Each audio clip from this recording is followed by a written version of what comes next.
I'm Richard Caldwell. I'm 70 years old, and somehow, I'm still trying to heal from the wounds left by my own flesh and blood.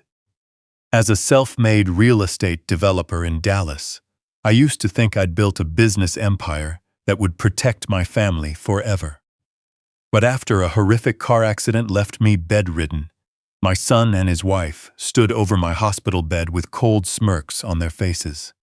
They told me they couldn't take care of me, claiming their luxury vacation had to take priority. I just forced a smile, choked down the excruciating pain, and nodded. That very same day, I hired a private nurse, canceled their secondary credit cards, and cut off the $15,000 monthly allowance they'd been living on. Before I keep going, drop a comment down below and let me know where you're watching this video from. And if you've ever had to teach a harsh lesson to family members who mistook your generosity for weakness, hit that like button and subscribe. The rhythmic, agonizing beeping of the heart monitor was the first thing that pulled my consciousness back to reality.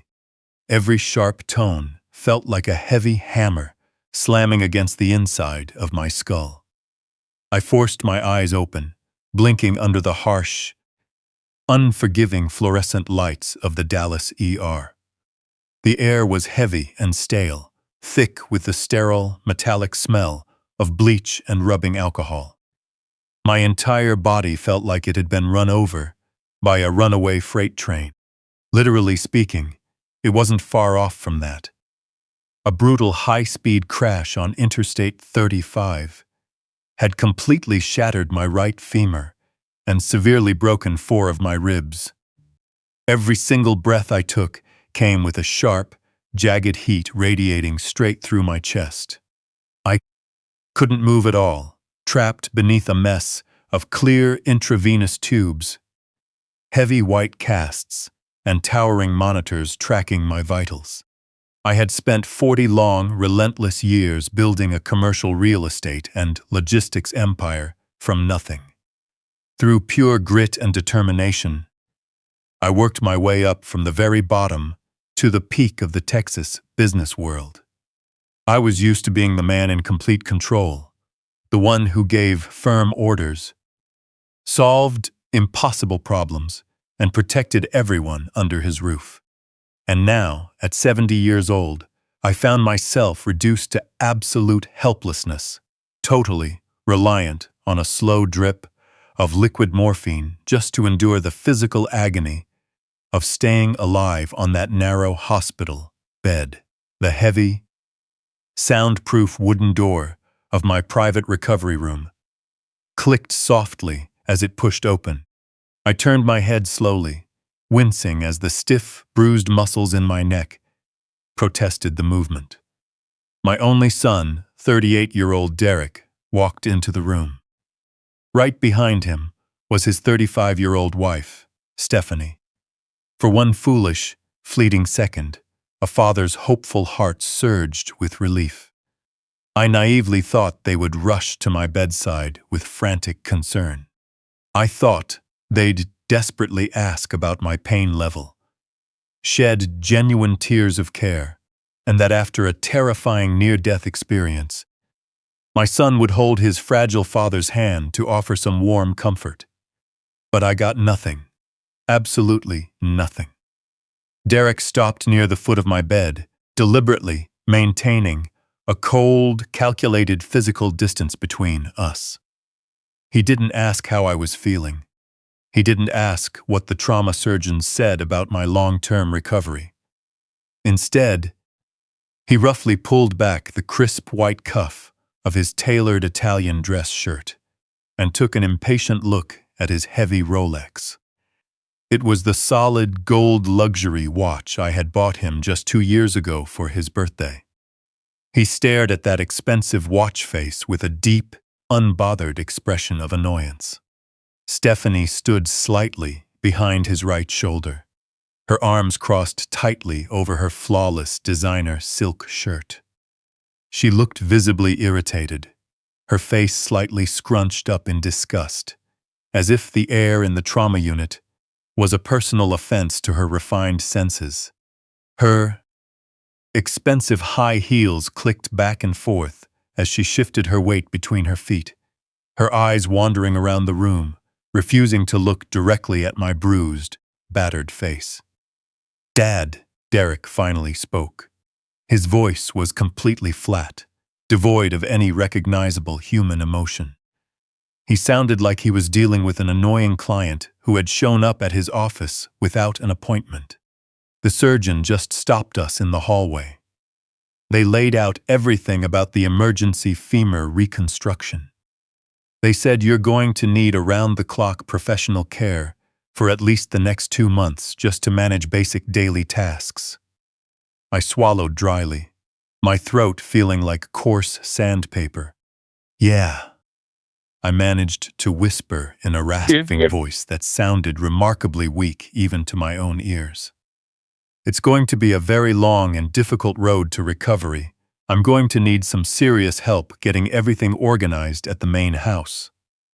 Derek let out a heavy, exaggerated sigh and ran a perfectly manicured hand through his styled hair. "Look, Dad, we can't stay here with you today, and we definitely can't take on this massive responsibility right now. The timing for us is just terrible." I blinked slowly, the heavy fog of the painkillers making me question whether I was mishearing the words coming out of my own son's mouth. Terrible timing? I had just miraculously survived a terrifying head-on collision that nearly snapped my spine in two, and my son was calling my survival terrible timing. "We have first-class flights booked for Aspen tomorrow morning," Derek continued smoothly, his tone hardening with clear annoyance. "It's a crucial, make-or-break investor meeting for my new tech startup. You know how hard I've worked over the past year to get these elusive venture capitalists to sit down at the negotiating table with me. We cannot cancel this trip under any circumstances. My company's future hangs in the balance. Our vacation, no, our critical business trip, has to come first." I lay there in silence, staring at the son I raised. For 3 full years, I had blindly transferred $15,000 directly into his account every single month to fund his so-called brilliant tech startup. I had covered his lavish everyday expenses, paid the massive down payment on his luxury villa, and bought his high-performance sports car. I had willingly handed him every single advantage a father could possibly offer in this world. And now, as I lay broken and bleeding in a hospital bed, he couldn't spare even a weekend to make sure the man bankrolling his entire life was safe and taken care of.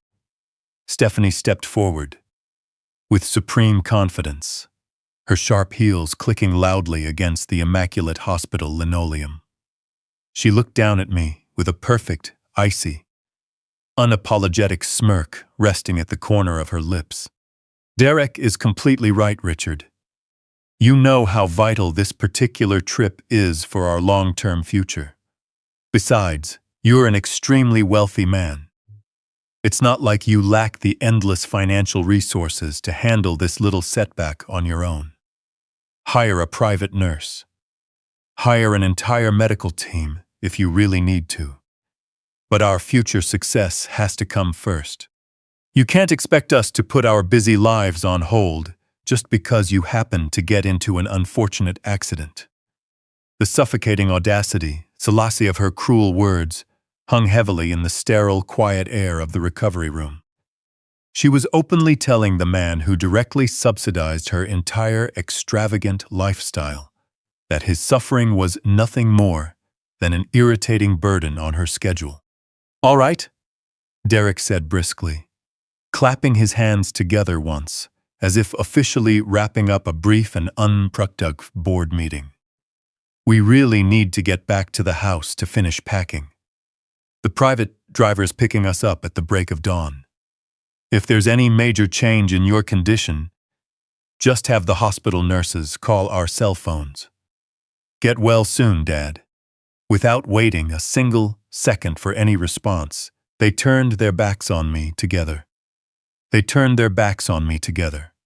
They walked straight out the door, leaving it half open, their hurried footsteps echoing down the long hospital hallway as they rushed back to their perfect, completely undisturbed lives.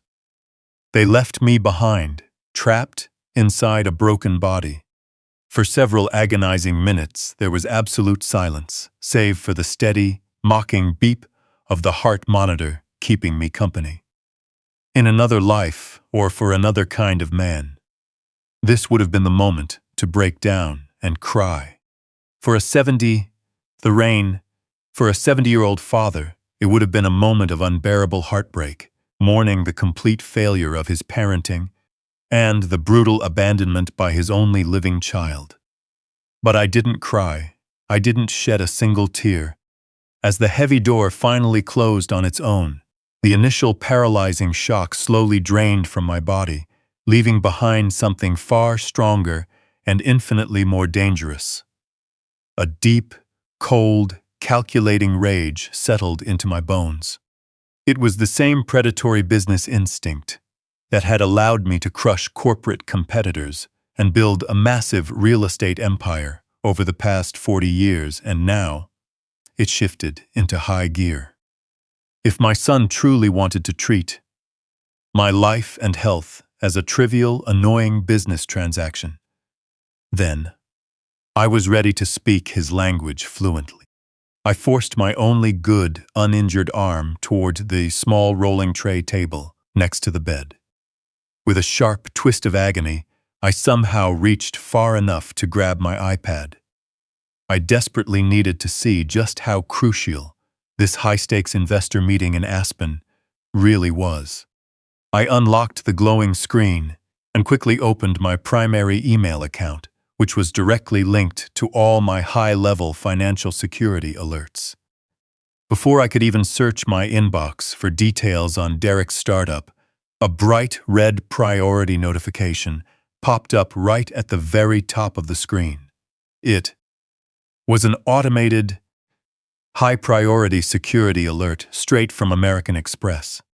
A massive transaction had just been successfully processed on the exclusive secondary black card. It was the card I had personally provided to Derek, strictly reserved for extreme business emergencies. I slowly tapped the glowing notification, my tired eyes narrowing sharply as the digital itemized receipt loaded on the bright screen. The approved charge was for a full $40,000. The merchant listed was a top-tier, highly exclusive luxury jewelry boutique located right in the heart of Aspen's upscale shopping district. And the digital timestamp clearly showed that this massive purchase was fully authorized exactly 3 minutes after Derek and Stephanie had walked out of my hospital room. A struggling tech startup founder, looking for vital seed capital, doesn't casually buy $40,000 worth of fine diamonds for a serious venture capital meeting. That neat, carefully wrapped lie was violently torn apart right in front of me. My own son wasn't just heartlessly abandoning me in my darkest hour of need. He was actively and joyfully draining my blood. And he was arrogant and stupid enough to use my hard-earned money to do it while I was still gasping for air. I locked the tablet screen and stared straight up at the plain white ceiling tiles. The burning pain from my shattered leg was completely forgotten, entirely overshadowed by a cold, searing resolve. They truly thought I was just a helpless, ignorant old man. They thought I was a bottomless, silent bank account that would forever endure their blatant disrespect. They had made a severe and fatal mistake. My eyes remained locked on the glowing tablet screen, its harsh light illuminating the quiet corners of the hospital room. $40,000. I read the notification again, letting the sheer absurdity of that number sink in. The merchant was an exclusive, appointment-only luxury jeweler tucked away in the snow-capped mountains of Aspen. My son had claimed he was flying out there to secure vital funding from conservative angel investors for his struggling software startup. I'd spent most of my adult life navigating the highest, most ruthless levels of corporate America. I've negotiated multi-million-dollar commercial real estate deals all over the globe. I knew all too well how venture capital meetings worked. You might take prospective investors out to an expensive steak dinner or open a rare vintage wine to grease the wheels of a tough negotiation. But under no conceivable circumstances do you buy a $40,000 diamond necklace to close a software deal. It made no logical sense whatsoever. The polished, tailored disguise my son had worn just minutes ago was rapidly crumbling before my eyes. This wasn't an entrepreneur desperate to save his company. This was a man going on a massive, impulsive shopping spree using money that didn't belong to him. Executing that transaction less than 3 minutes. After leaving my bleeding body in a trauma room took a level of sheer audacity that was practically sociopathic. I needed to see more, to dig deep into the complex financial framework of his daily life. Placing my uninjured hand flat against the firm hospital mattress, I pressed down hard, forcing my torso into an upright sitting position. A wave of blinding agony instantly ripped through my broken ribs, knocking the breath right out of my lungs. My shattered leg throbbed with sickening pulses, protesting the sudden shift in weight. I gritted my teeth and choked back a bitter groan. Strangely, I welcomed the sharp physical pain. It grounded me. It cleared away the foggy haze left by the heavy painkillers. Carefully, balancing the tablet on my chest, I leaned back against the stiff hospital pillows. While waiting for the banking app to load, my mind automatically started processing historical data. For the past 24 consecutive months, I had faithfully transferred $15,000 to Derek every single month to cover his tech company's operating expenses. That was $360,000 in pure liquid cash. Add to that the massive down payment I made on his sprawling mansion in Highland Park, the 2 European luxury sedans parked in his driveway, and the endless minor financial favors I authorized to maintain his lavish lifestyle. Since his official graduation from college, I had personally handed my son well over $2 million. I did it out of a misplaced sense of fatherly duty, genuinely hoping to provide him with the solid foundation I never had while building my empire. But looking at that recent jewelry receipt, a terrible truth hit me. I hadn't built a foundation for a successful businessman. I had built an inescapable golden cage for a greedy parasite. I navigated straight to the corporate portal on the tablet, fully intending to audit his startup's master ledger, since I had provided all the initial seed capital. Since I was legally listed as the majority shareholder, holding 51% of the stock, which meant I had absolute, unrestricted access to the company's financial records. I carefully typed in my secure administrator credentials and hit enter. The screen buffered for a long, agonizing moment before flashing a bright red error message. Access denied. User permissions revoked. I frowned deeply and meticulously retyped the complex password, assuming my heavily medicated brain had made a minor typo. Access denied. A cold, heavy knot began to form in my stomach, entirely unrelated to my physical injuries. I quickly attempted to access the secondary payroll accounts, vendor payment portals, and primary commercial lines of credit. Every single digital door had been slammed shut and padlocked. Suddenly, a clear and disturbing memory surfaced. About 3 weeks ago, during a brief Sunday family dinner, Derek had casually mentioned that his chief technology officer was conducting a massive server migration. He smoothly explained that the accounting portal would be temporarily offline for routine security updates, and that my admin access might glitch for a few days. I had nodded along while sipping my wine, completely trusting my only son. I had been a complete and utter fool. There was no server migration. There were no routine software security updates. It was a carefully calculated, deliberate smokescreen designed to quietly strip away my financial oversight.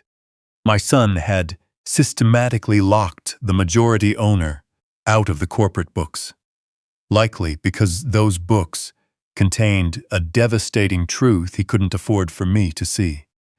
The bitter betrayal was no longer just a lingering suspicion. It was now a proven reality. My breathing grew shallow and tight against the heavy bandages wrapped around my chest, but my mind was racing with terrifying clarity. If Derek had meticulously planned locking me out of the corporate accounts, what else had he secretly touched? What legal boundaries had he crossed while I was blindly handing him the master keys to the kingdom? I quickly closed the corporate application and opened my primary personal banking portal. It was a highly secure digital vault containing the vast majority of my liquid personal wealth, my retirement funds, and the massive family trust I had established decades ago. Bypassing standard password logins, I used the biometric scanner, pressing my thumb firmly onto the glass screen. The financial dashboard loaded immediately, displaying numbers accumulated over decades of blood, sweat, and sleepless nights. At first glance, the overall account balance appeared relatively normal. But as my eyes scanned down to the recent daily activity log, my heart slammed against my broken ribs. Right at the top of the ledger, highlighted in a bright orange warning font, was an extremely unusual transaction. It was a pending wire transfer for a massive sum, initiated just an hour ago, patiently awaiting final clearance from a senior bank manager. The requested amount was a staggering $200,000. I stared at those bold, unyielding numbers, my mouth going completely dry. I clicked on the pending transaction to view the routing details and attached authorization notes. The target account belonged solely to Derek, but the brief typed justification attached to the wire form made the warm blood freeze in my veins. The digital form read, "Emergency, medical power of attorney, withdrawal for Richard Caldwell." My son wasn't just heartlessly leaving me to suffer in a hospital bed. He was actively exploiting my near-fatal crash as a convenient, perfectly timed excuse to rob me blind while I was bleeding. I stared at the glowing text on the tablet screen, feeling a cold, unnatural calm wash over my broken body. There was no room left in my mind for sorrow or grief. Grief was a useless luxury for men who weren't currently under siege. Every breath reminded me of my mortality, but my spirit was rapidly hardening into solid steel. Using my good hand, I reached up and pulled the plastic oxygen tube from my nostrils, tossing it aside. I didn't bother pressing the nurse call button hanging by the bed, and I certainly didn't try calling my son to scream at him or demand a pathetic, tearful explanation for his actions. Confronting someone without full preparation is the fastest way to lose a war. And my only child had just quietly declared war on me. Instead, I opened my contacts and tapped the name of the one man in Dallas whose professional coldness truly matched my own. Mitchell Harrison wasn't just my chief corporate attorney. He was a ruthless legal shark who had spent the last 2 decades tearing my competitors apart and protecting my real estate empire from every conceivable threat. He was the kind of man who slept with his phone on his chest, waiting for the faintest scent of blood in the water. He answered on the second ring, his voice sharp, alert, and entirely free of meaningless pleasantries. I completely skipped mentioning my shattered leg, my broken ribs, or the desolate hospital room. I needed him to operate with absolute clinical precision. I instructed him to immediately pull up my master financial portfolio. I listened carefully to the familiar, rapid clicking of his mechanical keyboard through the phone speaker. "Mitchell," I said, my voice steady and hard, despite the pain in my chest. "There's a pending withdrawal request for $200,000 in the primary family trust right now. I need you to contact the senior bank manager and freeze that transaction this second. Flag it for suspected elder financial fraud and lock down the vault. Second, find the monthly $15,000 automatic wire that goes out to Derek's software company on the 1st of every month. Terminate that routing agreement permanently. Finally, access my personal credit portal and cancel every single secondary black card issued under my name. Mark them as stolen and render them completely useless before I even finish this sentence." Mitchell didn't pause to ask unnecessary questions. He didn't ask how my son was involved or why I was suddenly cutting off my own flesh and blood. He simply executed those harsh orders with the lethal, unquestioning efficiency I paid him for. I heard him dial his dedicated banking contact on a second line, his tone dropping into an authoritative rhythm that left zero room for bureaucratic hesitation or delay. In under 3 minutes, the heavy steel doors of my financial fortress were slammed shut and triple-locked. Derek and his arrogant wife were now completely, permanently severed from my wealth. As I waited in silence for Mitchell to confirm the digital execution, a deeply unsettling memory began to surface through the lingering fog of the anesthesia. I closed my eyes tightly, forcing myself to mentally rewind to those chaotic, blinding hours when I was first brought into the trauma unit. I distinctly remembered the harsh fluorescent lights flashing overhead as the paramedics rushed my gurney through the double doors. I remembered the pungent smell of surgical disinfectant and the terrifying, suffocating pain radiating from my shattered leg. But most of all, I remembered Derek. He hadn't backed away toward the wall to give the trauma surgeon's room to save my life. Instead, he had hovered aggressively by my bedside, pale and unusually tense.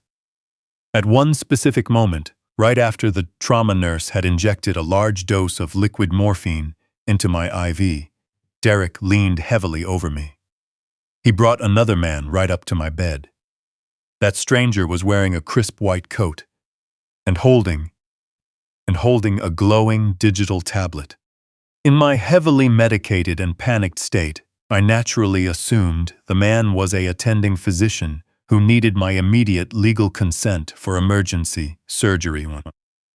Liardnan, my Haidnanan. His movement was gentle yet unyielding as he guided my heavy, uncooperative thumb directly onto the tablet's biometric scanner. I remembered his voice sounding unusually rushed and out of breath, telling me it was just routine admission paperwork that required my immediate fingerprint to proceed with the operation. Being in agony, I couldn't read the fine print displayed on that glowing screen.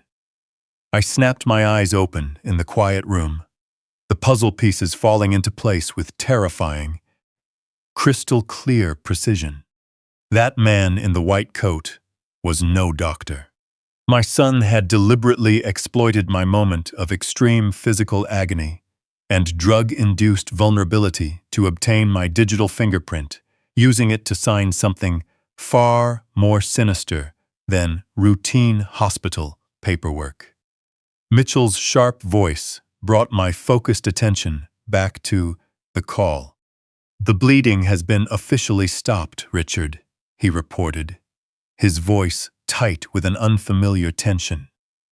"That massive withdrawal request is officially frozen pending a full fraud investigation, and every secondary credit card is now effectively a useless piece of plastic."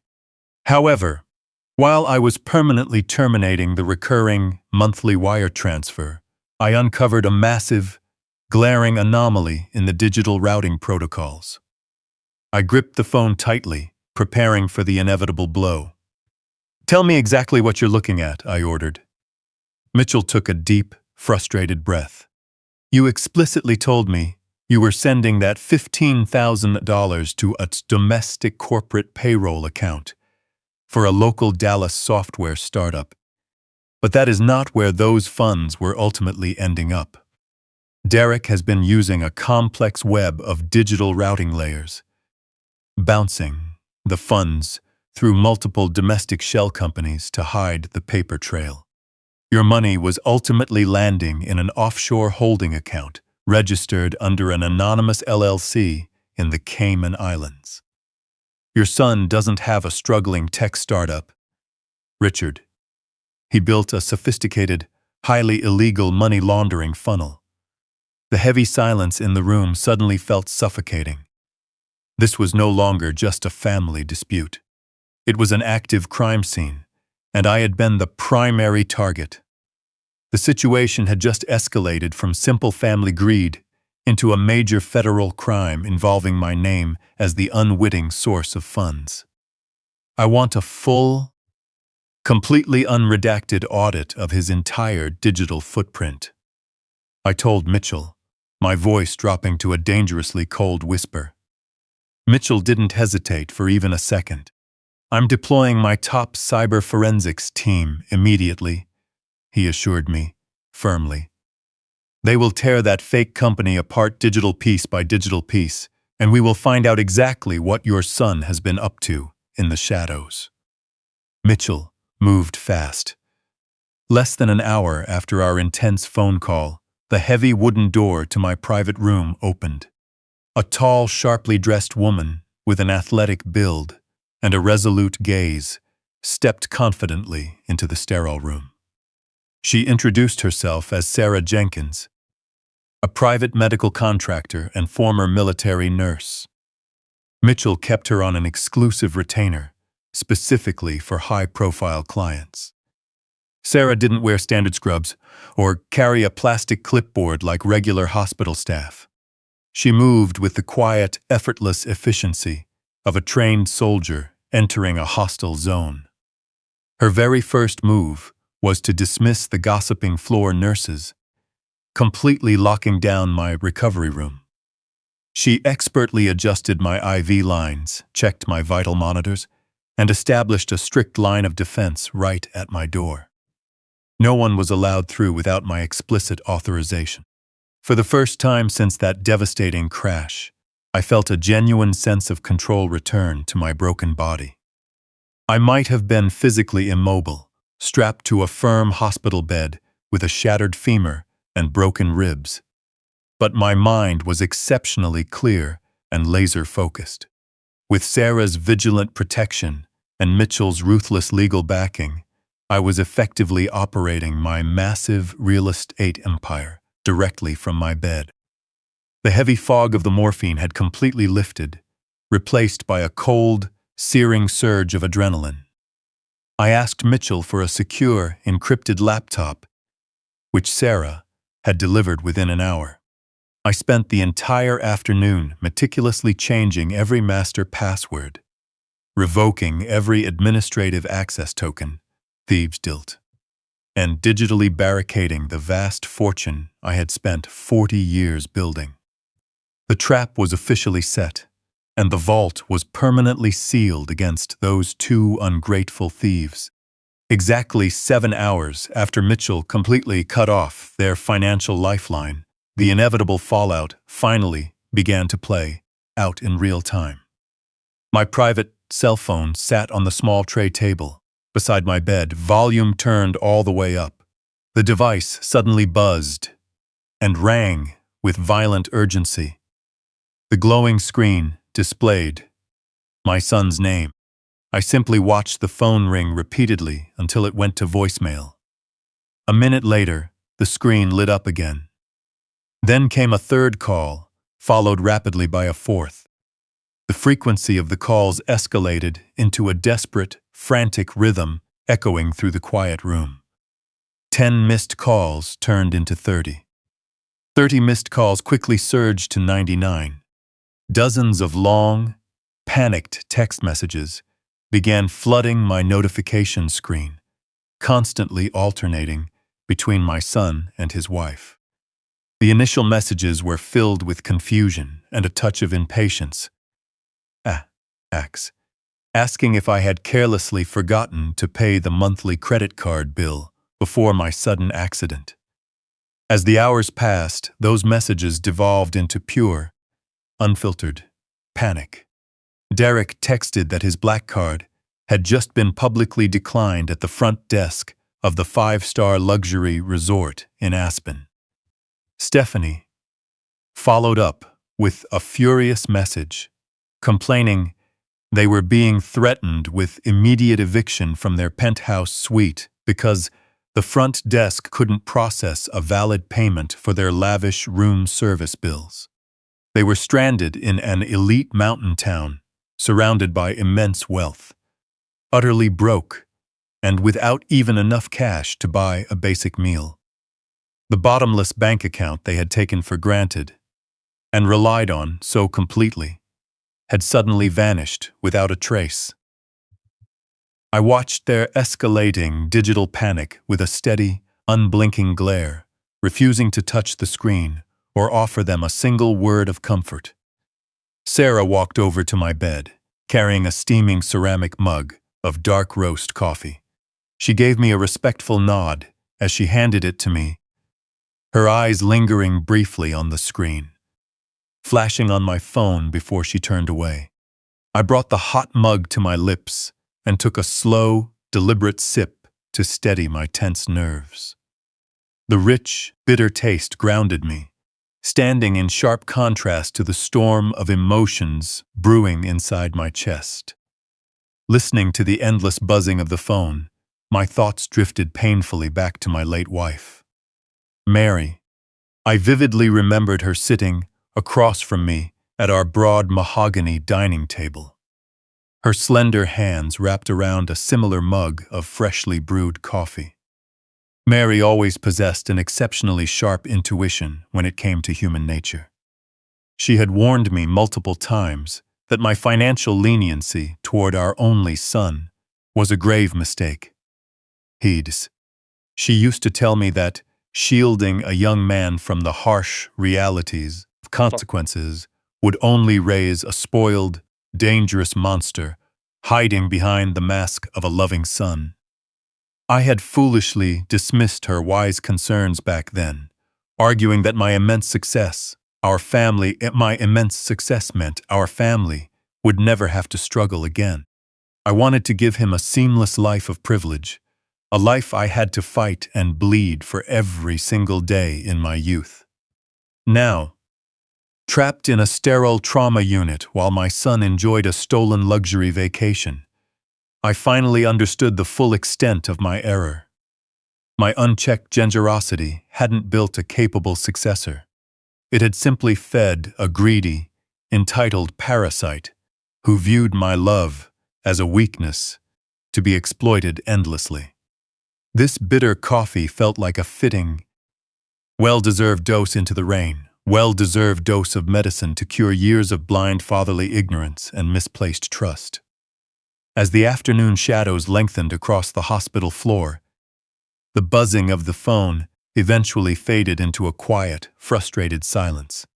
Just as the ambient light began to dim, the heavy door to my room swung open. Mitchell Harrison walked in, his tailored suit immaculate, his face set in a cold, stone-hard expression that instantly commanded deep respect. Sarah quietly stepped aside to greet the powerful attorney before moving to the glass window to keep watch. Mitchell walked up to the foot of my bed, a thick red folder tucked securely under his left arm. He skipped any polite greetings or inquiries about my pain level. We were long past small talk. He placed the heavy file directly on the rolling tray table in front of me. The bright red cover seemed to glow ominously under the harsh hospital lights. I looked up at my attorney, silently demanding the truth. "Richard," Mitchell began, his deep voice cutting through the quiet room with absolute certainty. "My cyber team breached the Cayman Islands servers and fully audited the records for that software company. There was no startup. The entire enterprise was a carefully constructed ghost operation designed solely to funnel your monthly funds straight into his private reserves." I closed my eyes for a brief moment, absorbing the heavy confirmation of my worst fears. But Mitchell wasn't done yet. He placed his large hand flat on top of the red folder and leaned in closer to my bed. "That fake company is the least of your problems, Richard," he continued, his tone dropping to a dangerous, icy register. "You need to open this file right now and look at what my private investigators just captured from the snow-covered streets of Aspen." Mitchell flipped open the cover of the thick red folder. He didn't speak right away, letting the harsh reality revealed in the printed documents set the tone in the sterile room. The first section of the file was a comprehensive audit report prepared by his elite cyber team over the past few hours. With a steady finger, Mitchell pointed to a bold summary printed on the very first page. "The tech startup my son had passionately pitched to me 2 years ago, the innovative software company that supposedly required $15,000 a month to cover critical operating expenses, did not exist on any functional level." Mitchell explained with clinical precision that the entire digital infrastructure was nothing more than an empty facade. The cyber team had thoroughly breached the company's servers and found not a single line of proprietary code. There were no active product development logs, no secure customer databases, and certainly no team of busy remote software engineers drawing monthly salaries from my steady cash infusions. The slick corporate website Derek had proudly shown me on his tablet was nothing more than a cheap, generic template purchased online for a few bucks, filled with fake employee profiles using stolen stock photos. It was a digital ghost ship specifically designed to look legitimate enough to pass a casual inspection by a trusting father. I stared at the financial audit report, my chest tightening with a suffocating mix of pure disbelief and rising fury. My son hadn't just made a few poor business decisions or suffered a string of unfortunate entrepreneurial failures. He had deliberately constructed an elaborate, highly calculated financial mirage designed specifically to systematically drain my wealth. He had sat right across from me at our family dining table, looked me dead in the eye, and passionately described software updates and marketing strategies that were completely fabricated. But as Mitchell had just warned me, that fraudulent software company was truly the least of my rapidly escalating problems. With a heavy sigh, the seasoned attorney reached back into the thick red folder and pulled out a stack of high-resolution color photographs. He tossed them casually onto my lap, right over the stiff white hospital blanket covering my shattered legs. The glossy photos scattered across my chest, instantly drawing my eyes to the terrifying visual evidence gathered by Mitchell's private investigators, who were currently on the ground in the snowy mountains of Colorado. The images were remarkably sharp, taken with a high-powered telephoto lens from a very close, highly advantageous angle. I picked up the first photo with my uninjured yet trembling hand. My son was indeed in Aspen. The backdrop was a pristine, snow-draped ski resort, bathed in bright morning sunlight. But Derek wasn't sitting in a somber, professional conference room desperately pitching software to conservative angel investors. He was lounging comfortably on an exclusive private outdoor terrace, draped in expensive designer winter gear. All paid for, no doubt, with my hard-earned wealth. A massive silver ice bucket filled with ice and an empty bottle of top-tier vintage champagne sat prominently on the rustic wooden table right in front of him, serving as a gleaming monument to his unbelievable financial arrogance and pure, unadulterated selfishness. I forced myself to look closely at the second photo in the stack. Derek wasn't alone on that sunlit, luxurious terrace. He was standing intimately, close to a remarkably beautiful, young woman who couldn't have been more than 22 years old. Dressed in a glamorous but ridiculously impractical winter outfit, she was laughing happily, leaning heavily against my son's chest. But it was the third photograph that brought a sudden, violent surge of bitter bile to the back of my throat. It captured the exact sickening moment my son completed the $40,000 transaction that had triggered my banking security alert earlier that morning. Standing directly behind the young woman with a completely carefree, arrogant smile on his face, Derek was mid-motion, carefully fastening a massive, sparkling diamond necklace around her slender neck. I stared at the photographic evidence of blatant infidelity and severe financial betrayal. The pure, unvarnished disrespect radiated from every single pixel on that glossy paper. My son was joyfully parading his illegal young mistress through one of the most expensive resort towns in the world, casually draping tens of thousands of dollars in fine jewelry around her neck, and the entire operation was built on the direct assumption that I was lying broken and helpless in a hospital bed, entirely oblivious to the crimes he was committing. The complete lack of basic human empathy or simple moral boundaries was absolutely staggering. Suddenly, a sharp, intense wave of confusion pierced through the thick, blinding veil of my absolute fury. I set down the photo of the diamond necklace and looked up at my lawyer, my brows furrowed tight. If Derek is openly parading a young mistress around a crowded terrace in Aspen this very second, I asked, my voice barely above a raspy, strained whisper, then where on earth is his wife? Where is Stephanie? I tried to piece together the fractured logic of the situation. Just hours ago, I had personally watched Derek and Stephanie walk out of this hospital room together. They explicitly claimed they were rushing to the airport as a loving couple to catch a private flight to Colorado. Did my son abandon his own wife at the airport terminal? Did they fly to the resort together? Only for Derek to cold-heartedly leave her alone in an expensive hotel suite, while he openly flaunted his secret young girlfriend in broad daylight.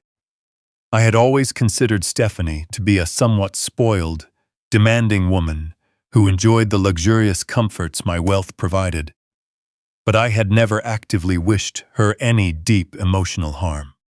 For one deeply confusing moment, a flicker of genuine fatherly sympathy for my daughter-in-law sparked in the dark corners of my chest. Perhaps Stephanie was also an unwitting victim in this terrible disaster. Perhaps she was completely blind to her husband's double life, currently enduring the exact same brutal, agonizing betrayal that I was experiencing from my hospital bed. Mitchell offered no words of comfort in response to my hesitant, questioning defense of my daughter-in-law. He offered no sympathetic theories or hopeful alternative explanations for her obvious absence from the photos. Instead, the veteran attorney simply let out a low, dark, cold sigh. Reaching deliberately over my shoulder, he gripped the thick edge of the red folder, resting on the rolling table. He slowly flipped past the glossy photos to the next page of the extensive investigative dossier. It was a freshly printed copy of deeply encrypted text message logs, flawlessly extracted from her personal mobile device just minutes ago. "Stephanie is no victim, Richard," Mitchell said, his voice entirely devoid of mercy. "She's the architect." I stared silently at the seasoned lawyer, my brain struggling to process the incredible weight of his words.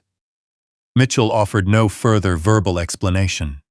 He simply pulled a thick stack of printed text message logs from the backs of the red folder and placed them directly on my lap, right over the glossy photos of my son and his young mistress. The pages were filled with highlighted digital conversations extracted seamlessly from my daughter-in-law's personal device. With trembling hands, I picked up the first page, my eyes scanning the harsh black text printed on the crisp white paper. The messages dated back over 2 years. These were not the words of a betrayed wife, discovering her husband's infidelity. They were the cold, highly calculated negotiations of a ruthless business transaction. Stephanie had discovered the 22-year-old girl entirely on her own, long before I had any suspicions whatsoever. But instead of confronting my son with divorce papers or shedding a single tear over a broken heart, she cornered him with a vicious, unyielding ultimatum. I read a specific exchange from last December, right around the time we gathered for our traditional holiday dinner at my home. Derek had texted Stephanie complaining that his young girlfriend was begging for an expensive winter trip to the Colorado slopes. Stephanie's typed response was chilling in its pure, sociopathic indifference. She wrote that he could take the girl to the ski resort without any argument from her, but only on the condition that he immediately wire $7,500 into her private offshore to the count. She explicitly to Cecilis S tax, a permanent tax levied on his disgusting behavior. The further I read through those printed logs, the more sickeningly clear the depths of their arrangement became. My son and his wife had constructed a deeply toxic, parasitic pact built entirely on the massive fortune I had spent my adult life accumulating. Stephanie intentionally allowed Derek to siphon away my money to fund his reckless double life with the young Instagram model. In direct exchange for her absolute silence and her flawless performance as a loving daughter-in-law at our Sunday family dinners, Derek transferred a full half his $15,000 monthly start-but funds straight into her hidden financial portfolio. I flipped through endless, painful pages detailing where my hard-earned money had actually gone. Stephanie wasn't using those funds to build a stable foundation for their shared future. She was recklessly funding a vain, superficial lifestyle that she could never afford on her own merit. There were extensive conversations discussing massive payments for designer handbags, exclusive European spa vacations in Switzerland, and highly confidential cosmetic surgeries performed by top Beverly Hills doctors. She even instructed Derek, as in the messages, on the specific lies he should tell during our weekly phone calls to ensure I kept the financial pipeline wide open. She would write out detailed scripts for him, teaching him how to act sufficiently anxious about his fake software company to trigger the protective, providing fatherly instincts deep inside me. As the twisted reality settled into my brain, a profound wave of nausea swept over my battered body. For the past 3 years, my entire family dynamic had been nothing more than a highly coordinated, flawlessly executed scam designed to bleed me dry.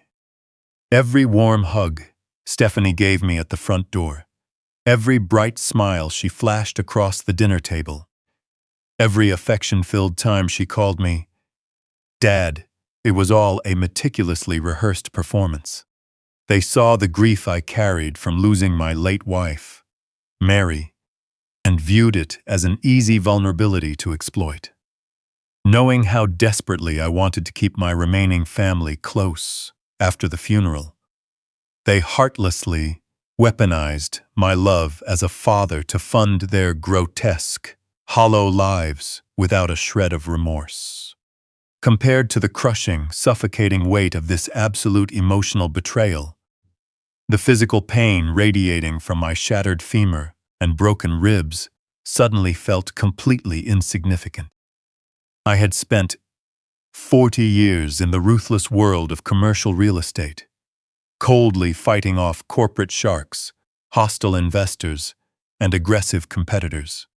I built impenetrable legal walls, complex financial fortresses, and ironclad contracts to protect my empire from external threats. Yet the most dangerous, destructive predators hadn't come from a rival boardroom or a hostile corporate takeover attempt. They sat right in my own home, drinking my vintage wine, eating the food I provided, and secretly laughing at my foolish, boundless generosity. The pure humiliation of being so utterly blind burned like raw acid in the back of my throat, making it difficult to swallow. I lowered the thick stack of printed logs, letting the heavy paper slip through my numb fingers to scatter across the sterile hospital bed.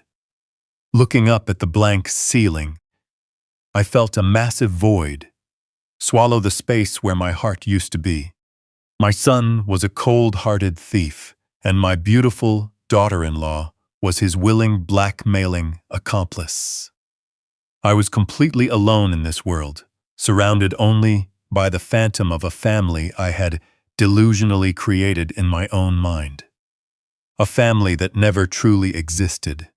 Just as I lay there in silence, pulled into a dark, suffocating abyss by the horrific realization of my complete isolation.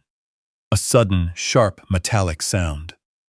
The violent unzipping of a heavy brass zipper shattered the heavy silence lingering in the recovery room. I slowly shifted my heavy gaze back to the foot of the bed. Mitchell had completely packed away the thick red folder and was currently reaching deep into the inner breast pocket of his tailored suit jacket.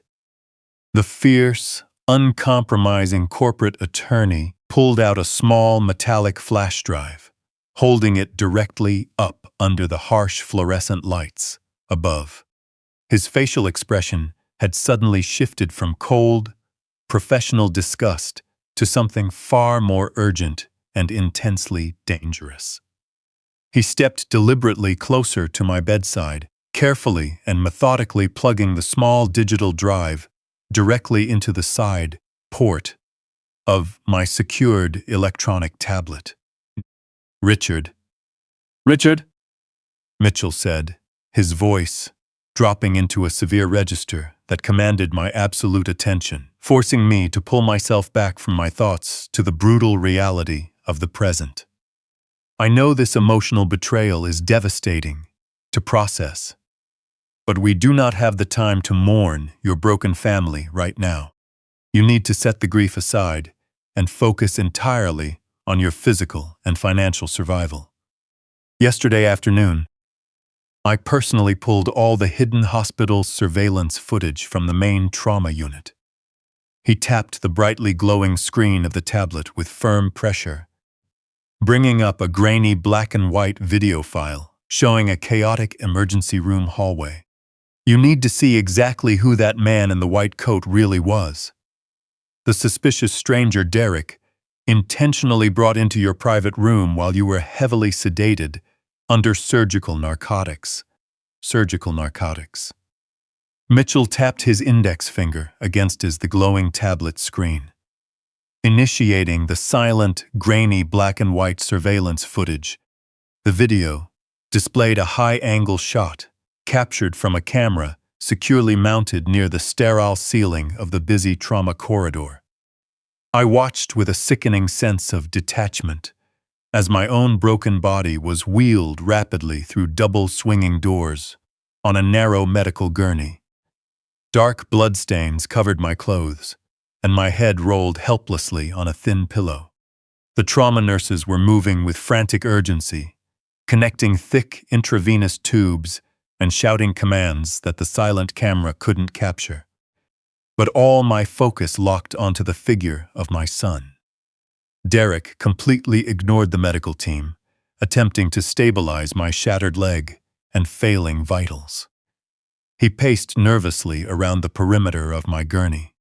Then, the man in the crisp white coat stepped into the frame. Observing the scene now with a clear, unmedicated mind, the subtle inconsistencies in the man's behavior were glaringly obvious.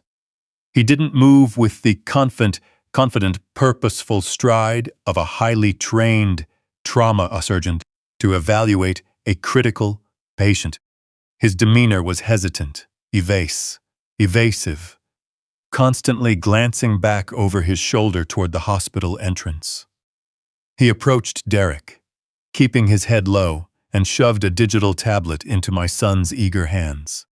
I watched the digital timestamp in the corner of the screen jump forward as Derek leaned heavily over my heavily sedated body, roughly grabbing my right wrist and forcing my limp thumb flat against the glowing glass scanner. At the precise moment, the stranger in the white coat turned his body directly toward the overhead surveillance camera. Mitchell hit the pause button. The frame froze, bringing the man's face into sharp focus. Mitchell placed 2 fingers on the tablet screen and slowly spread them apart, zooming in significantly on the man's chest area to reveal the hidden truth. The high-definition camera clearly captured a large laminated ID badge, clipped securely to his front pocket. My eyes scanned across the plastic card, expecting to see a standard medical credential or a hospital department logo. Instead, I saw a highly distinct, ornate state seal. The bold black lettering printed across the top of the laminated badge did not read medical doctor, nor did it confirm him as an ER administrator. The stark dark text clearly identified the nervous man as a fully licensed notary public operating entirely outside his authority. A heavy, suffocating silence descended on the sterile room as the terrifying reality hit me. That nervous, evasive man was no medical professional tasked with saving my life. He was a corrupt, back-alley notary public that Derek had deliberately snuck into a restricted medical unit.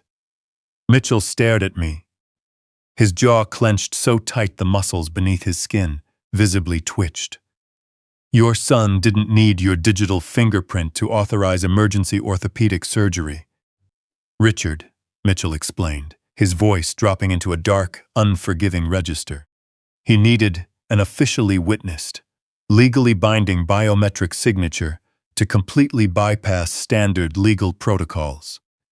He paid a corrupt official to stand in a busy trauma room and legally verify that you were conscious and willingly signing over your entire life.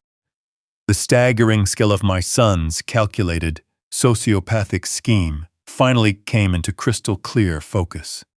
I was hovering in the dark, chaotic space between life and death. my veins flooded with heavy doses of incapacitating liquid morphine. I was physically broken, emotionally vulnerable, and entirely incapable of comprehending basic sentences, let alone complex legal documents. Right at that exact moment of absolute weakness, Derek heartlessly manipulated my limp hand to digitally sign a full, durable power of attorney alongside a comprehensive medical proxy document. My own flesh and blood had actively weaponized the horrific tragedy of my near-fatal crash to execute a hostile, flawless corporate takeover of my entire life. The master plan was shockingly simple, yet deeply sinister. Derek and Stephanie never intended to just drain my domestic bank accounts and flee the country with stolen cash. That petty theft was merely the opening move in a much larger, darker plot designed to erase my autonomy completely. They intended to gain full, unrestricted legal control over the vast commercial real estate empire. I spent 40 arduous years building from nothing. They planned to use my shattered femur, broken ribs, and heavy narcotic painkillers as a convenient medical excuse to officially declare me mentally incompetent and entirely unfit to manage my own affairs. I could suddenly see the entire nightmare unfolding with terrifying clarity.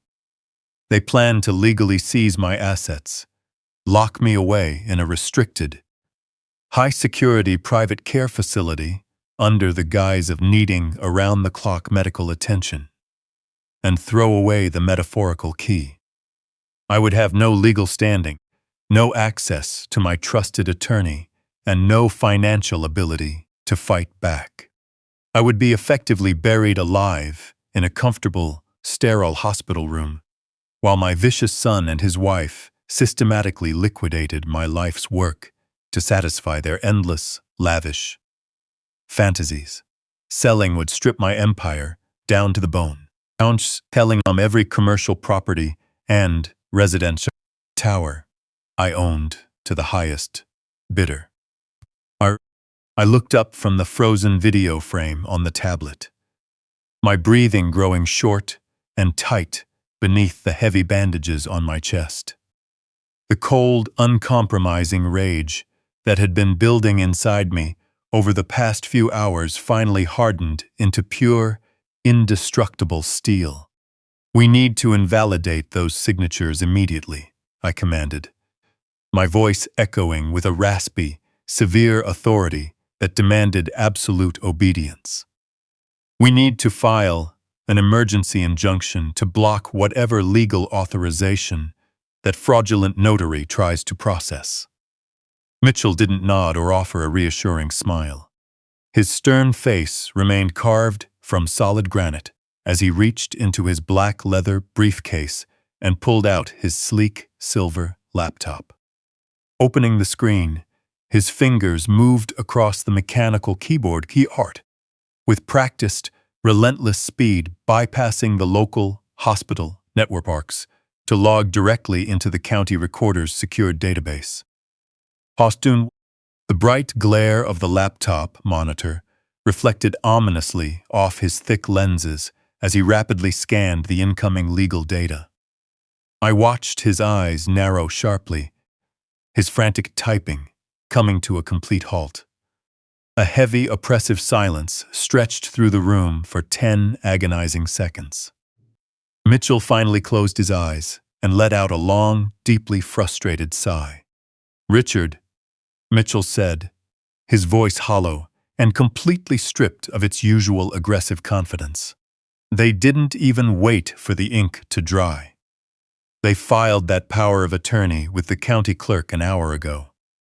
By tomorrow morning, they will have absolute legal authority to completely liquidate your life's work." At the exact moment Mitchell uttered those devastating words, the last remaining trace of fatherly sorrow in my chest completely evaporated. The overwhelming grief that had weighed heavily on my spirit was instantly incinerated, replaced by a pure, calculated fury that burned far hotter than any physical pain in my broken body. I was no longer a helpless father mourning the loss of his only son. I was a battle-tested corporate warlord who had just discovered a deadly enemy actively breaching the outer walls of his financial fortress. The time for quiet reflection and emotional processing was permanently over. Now it was time for war. I looked up at the digital clock mounted on the sterile hospital wall. It was nearly midnight, but neither Mitchell nor I had any intention of sleeping. We were going to spend the entire night working feverishly from my hospital bed, meticulously preparing a legal guillotine for Derek and Stephanie. I instructed Sarah to bring us 2 more pots of the strongest black coffee the hospital cafeteria could provide. Mitchell spread his thick legal files across the small rolling tray table, transforming my recovery room into a highly secured, heavily fortified tactical command center. The primary, most critical objective was to permanently neutralize that fraudulent power of attorney document before the Dallas sun rose. Mitchell didn't wait for standard business hours to launch his aggressive legal assault, operating with the cold, unyielding efficiency that made him the most feared corporate attorney in Texas. He immediately used his exclusive emergency contacts to wake up a senior federal judge he had known for decades. Drafting an emergency injunction on the spot, Mitchell moved to invalidate the fraudulent power of attorney on the grounds of severe medical incapacity and blatant elder financial fraud. He skillfully attached the undeniable, time-stamped surveillance footage, showing the corrupt notary sneaking into my trauma room. He aggressively paired this devastating video evidence with sworn medical affidavits from my primary trauma surgeon, clearly documenting that heavy doses of incapacitating surgical morphine were flowing through my veins at the exact moment my thumbprint was taken. Mitchell forcefully argued over the secure phone line that any document signed under such extreme medical duress was not only legally void, but represented an active criminal offense. Reviewing the digital files from his home office, the federal judge granted the emergency injunction, without a second of hesitation. This sweeping judicial order effectively froze the fraudulent power of attorney, turning the forged document into a useless piece of paper before Derek ever had the chance to present it to a single bank manager or real estate broker. With my vast commercial empire safely secured behind an impenetrable legal shield, I turned my focused energy toward immediately dismantling my son's stolen, luxurious lifestyle. For the past 3 years, Derek and his vicious wife had lived like royalty, funded entirely by my misplaced generosity and their carefully orchestrated blackmail network. It was time to brutally sever every single thread of that stolen privilege. I instructed Mitchell to open the Master Asset Management portal on his laptop. The $3 million Highland Park mansion that Derek and Stephanie proudly called home was not legally registered in their names. I had personally provided the entire down payment and placed the deed under a private trust that I alone controlled, intending to eventually gift the property once they demonstrated genuine financial maturity. Clearly, they had failed that test. I authorized Mitchell to contact the director of my private property management firm immediately. Issuing strict, ruthless orders, I instructed him to dispatch a full security detail to the Highland Park estate before daybreak. They were to physically change every exterior lock, deactivate the central alarm codes, and place heavy iron chains across the wrought iron driveway gates. Derek and Stephanie were now officially locked out of the sprawling mansion they had used to show off their ill-gotten gains to superficial friends. But I wasn't done stripping away their stolen facade. Derek loved proudly driving his expensive custom Porsche to his fake software office, while Stephanie spent her afternoons cruising through high-end shopping districts in a top-of-the-line Mercedes SUV. Both European luxury vehicles were leased directly through my primary corporate account, a generous company perk for a son I genuinely believed was working hard to build his future. Logging into the corporate fleet management app, I digitally revoked their authorized driver status. I then contacted a highly discreet private repossession agency my firm frequently used for defaulting commercial tenants. Paying them triple their standard emergency rate, I instructed them to locate both vehicles in Aspen immediately and legally repossess them before morning. My son and his cruel wife had heartlessly left me alone to suffer in a trauma ward while they laughed and drank vintage champagne. Now, they were going to wake up in a freezing mountain town without a single penny to their names, no place to sleep in Dallas, and not even a car to drive themselves to the airport. I was systematically dismantling the golden cage I had unwittingly built for them, stripping it right down to its bare, unforgiving foundation. Just as Mitchell finalized the repossession order and confirmed with the security director that the estate was locked down, my cell phone lit up on the bedside table. The relentless, frantic buzzing started all over again. Reaching out calmly, I picked up the device and scanned the bright screen with cold, unwavering detachment. It was a new, deeply desperate text message from Derek. The tone of his words had completely shifted from irritated confusion to pure, unadulterated panic. "Dad," the text read, the digital letters practically screaming with frantic urgency. "The bank made a massive mistake. All our primary accounts are completely locked down, and the hotel manager is threatening to call the local police over our unpaid room balance. We can't withdraw a single dollar. We've packed our bags and are rushing to the Aspen airport right now to catch the earliest red-eye flight back to Dallas on standby.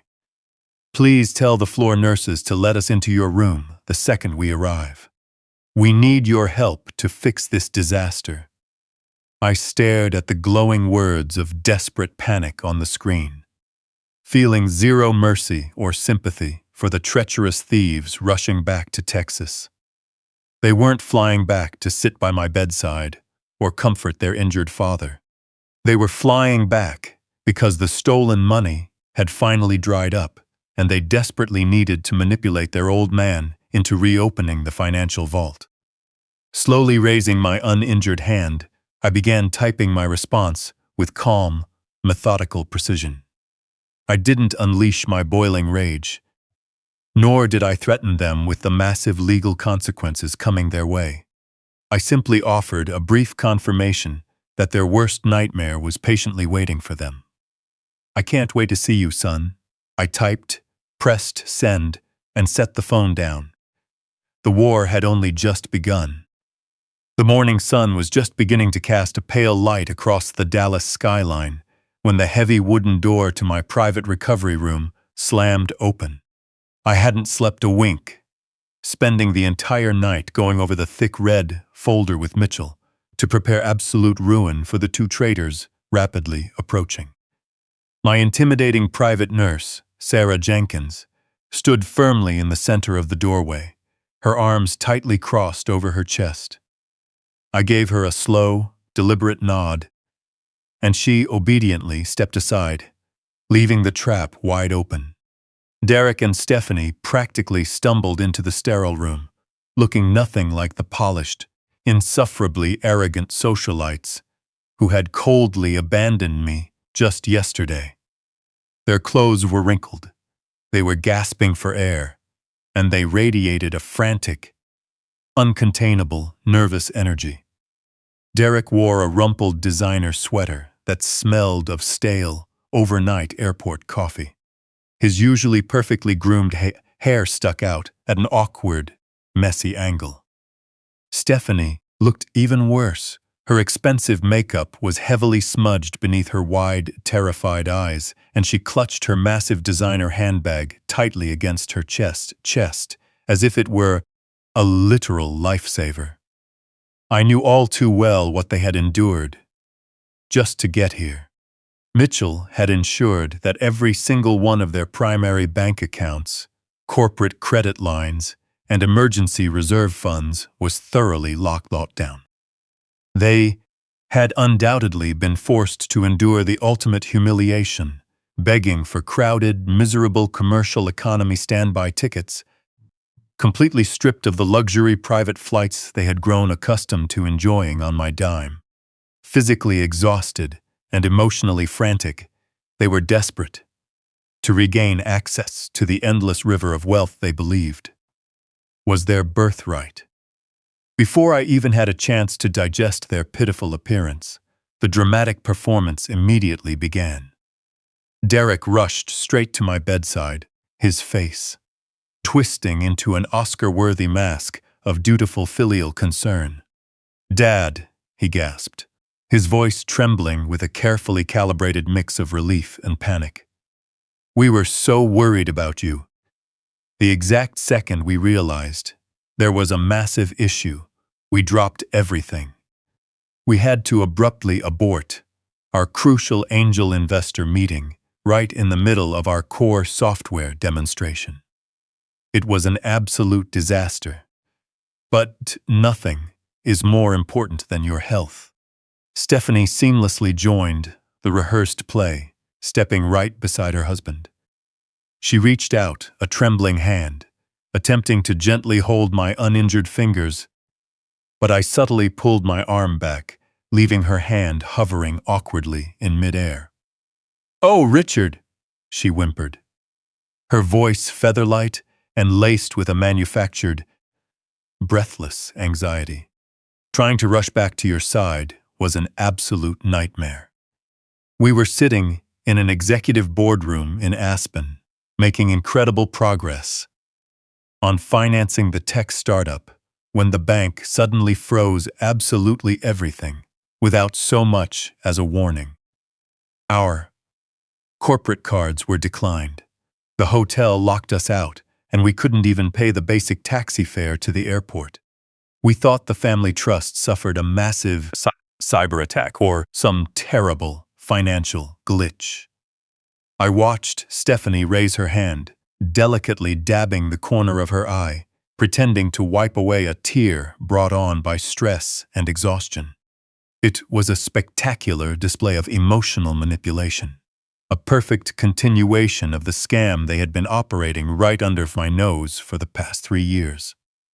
They truly thought I was nothing more than a blind, easily manipulated old fool who would eagerly swallow their fabricated narrative and rush to restore their stolen privileges.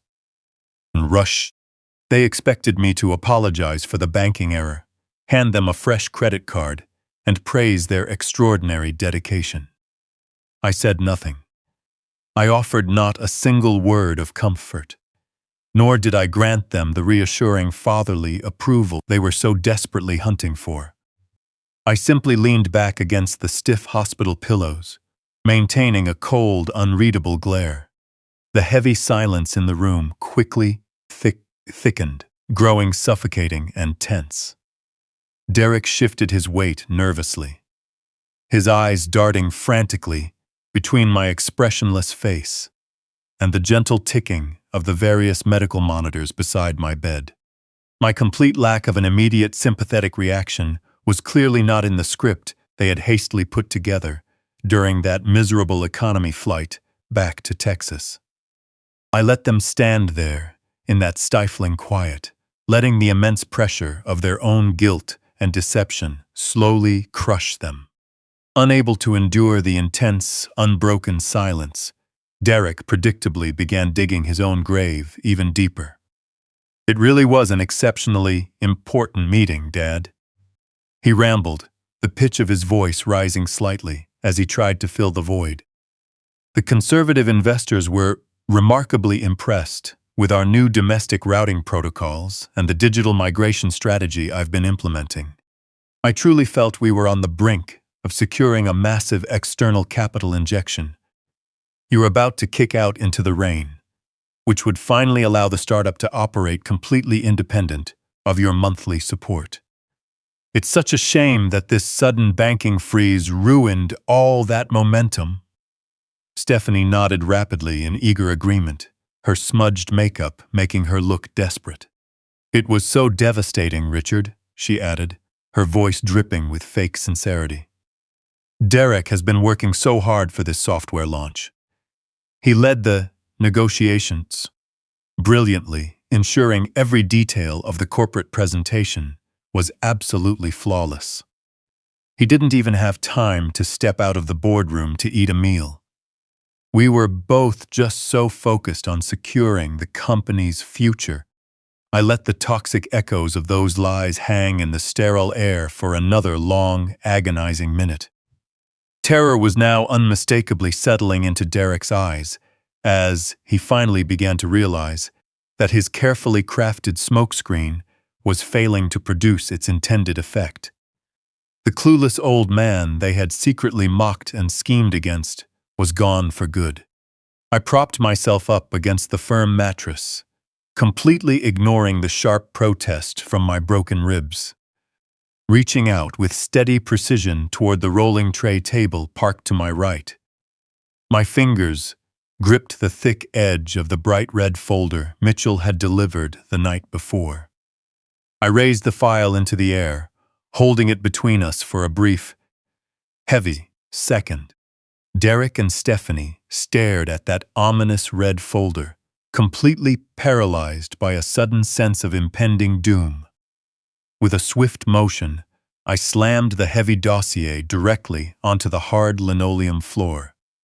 It landed right at my son's expensive leather shoes with a loud, sharp snap.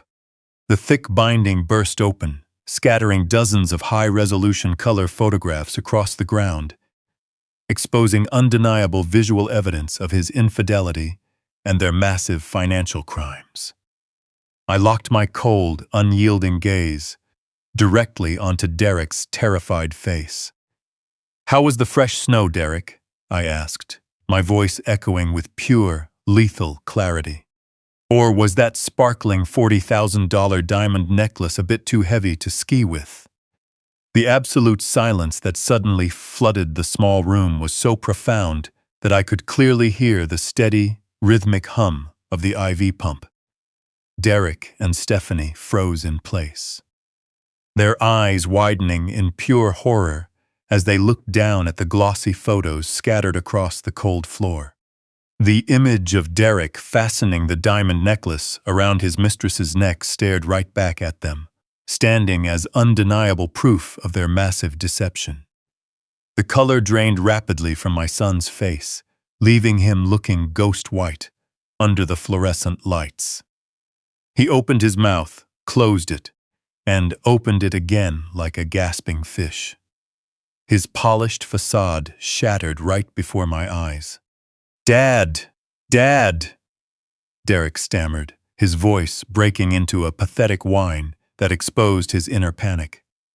"This isn't what it looks like at all. You have to listen to me. Those photos are completely out of context. That girl in the picture was just a marketing consultant we hired for the software startup. We were celebrating a corporate milestone. She insisted on trying on the jewelry as a joke. I swear to you, it was just a joke. Someone is trying to set me up." I didn't even blink, keeping my icy glare locked onto him, piercing straight through his lies. Before Derek could construct another layer of cover for his narrative, Stephanie suddenly shifted her demeanor. Her dutiful daughter-in-law act evaporated instantly. Taking a quick step away from Derek to distance herself from his sinking ship of deceit, she clapped both hands over her mouth and let out a manufactured, dramatic gasp. "Richard!" Stephanie cried out, her voice rising into an anguished wail. "I am so disgusted by this.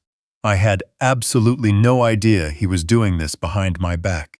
I swear to you on my life, Richard. He told me he was locked in executive boardrooms all day working on software presentations. I was sitting alone in a hotel suite, waiting for my husband to return while he was out flaunting a cheap girl. How could you do this to me, Derek? How could you ruin our marriage? She turned toward her husband, putting on a show of outrage and swatting at his shoulder. She was throwing Derek straight to the wolves, attempting to save her own skin and preserve her access to my wealth by playing the grieving wife. It was a masterclass in manipulation.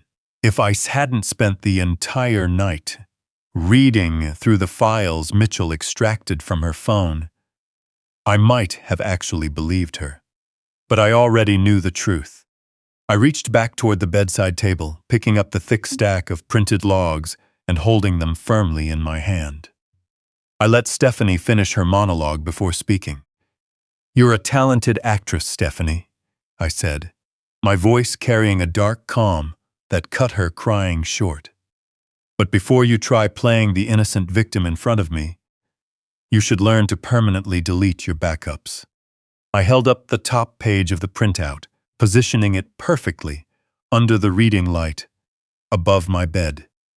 "Let me read you a very interesting exchange from last December," I continued, pronouncing every syllable with sharp accuracy.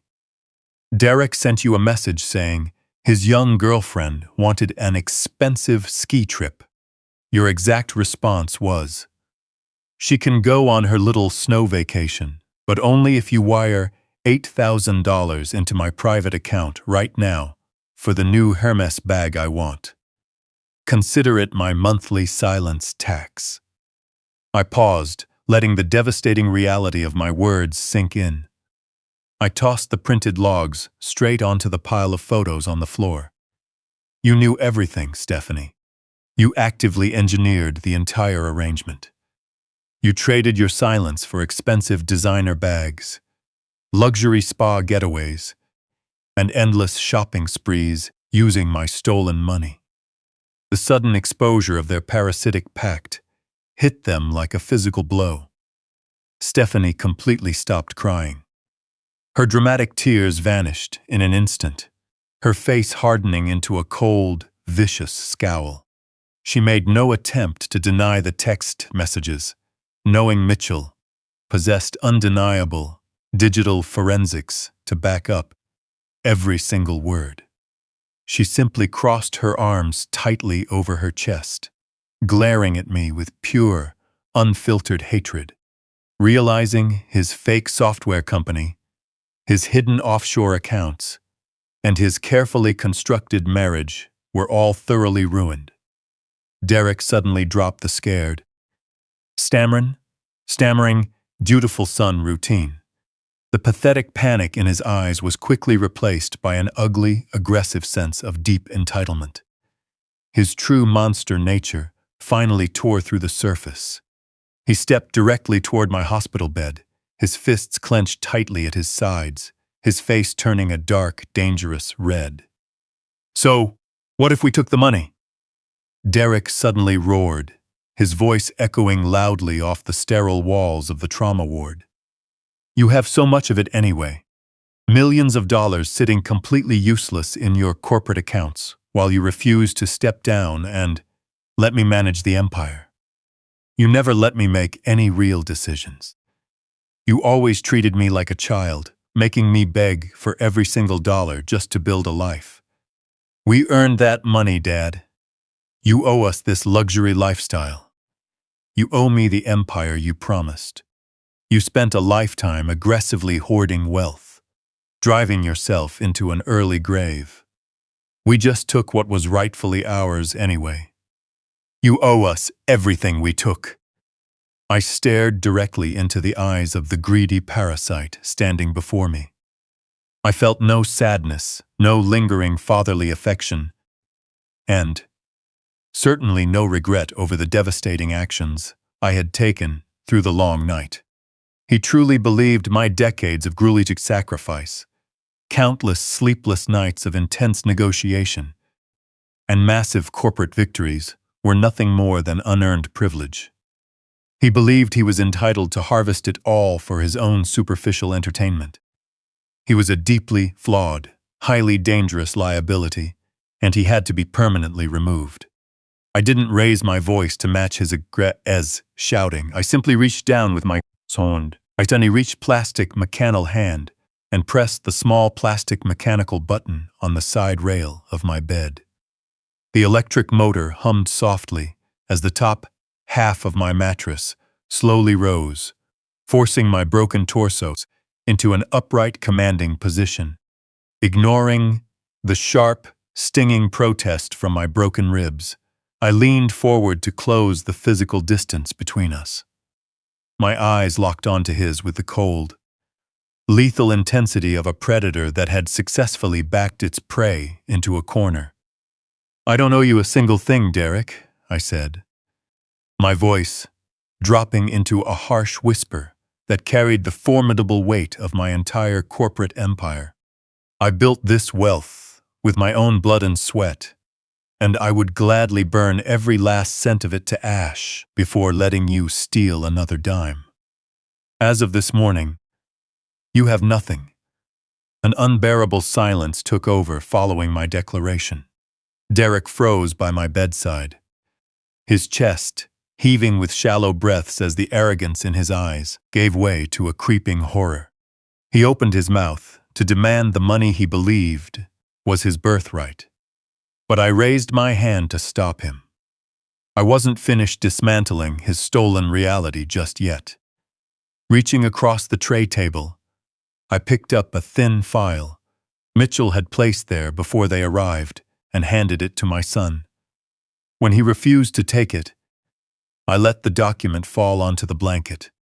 The pages spread open, revealing freshly printed, legally binding eviction notices and asset seizure authorizations. "Let me make your current situation crystal clear, Derek," I began, my voice carrying the detached precision of a surgeon. "Just 4 hours ago, while you two were frantically begging for standby tickets in a crowded Aspen Airport terminal, a private security team arrived at the main residence in Highland Park. I instructed them to change every exterior lock, deactivate the biometric entry, and revoke your neighborhood access codes. You no longer reside in that $3 million mansion. You don't own that house. You never owned that house. The deed has always remained under the absolute control of my private trust. My security team packed your designer clothes, imported shoes, and lavish accessories into industrial trash bags. Those bags are sitting on the curb outside the main gate right now, waiting for sanitation to pick them up." Stephanie let out a sharp gasp, covering her pale face as the reality of suddenly being homeless hit her hard. She stumbled backward until her spine hit the hospital wall, weeping openly in deep terror. The high society lifestyle she had heartlessly funded with my stolen wealth was officially dead, entirely evaporated in a single morning. "My sons," she looked at Derek with wide, terrified eyes, silently begging her husband to fix the disaster he had carelessly orchestrated. But Derek was powerless, stripped of the unearned financial armor that had shielded him from consequences his entire adult life. I shifted my gaze back to my son, watching him stare at the legal documents on my bed as the color drained from his face. "But a house is just a building, Derek," I continued smoothly, refusing to grant him a second of breathing room. "If you look closely at the second document in that pile, you'll find the official legal dissolution of your software startup. The corporate entity has been permanently liquidated. The $15,000 monthly transfer agreement has been terminated. You no longer have an income, fake or otherwise. Furthermore, I've executed an order for the immediate repossession of the Mercedes and the Porsche. The leasing company tracked both vehicles to the resort in Colorado and seized them before sunrise. You have no house, you have no cars, you have no company.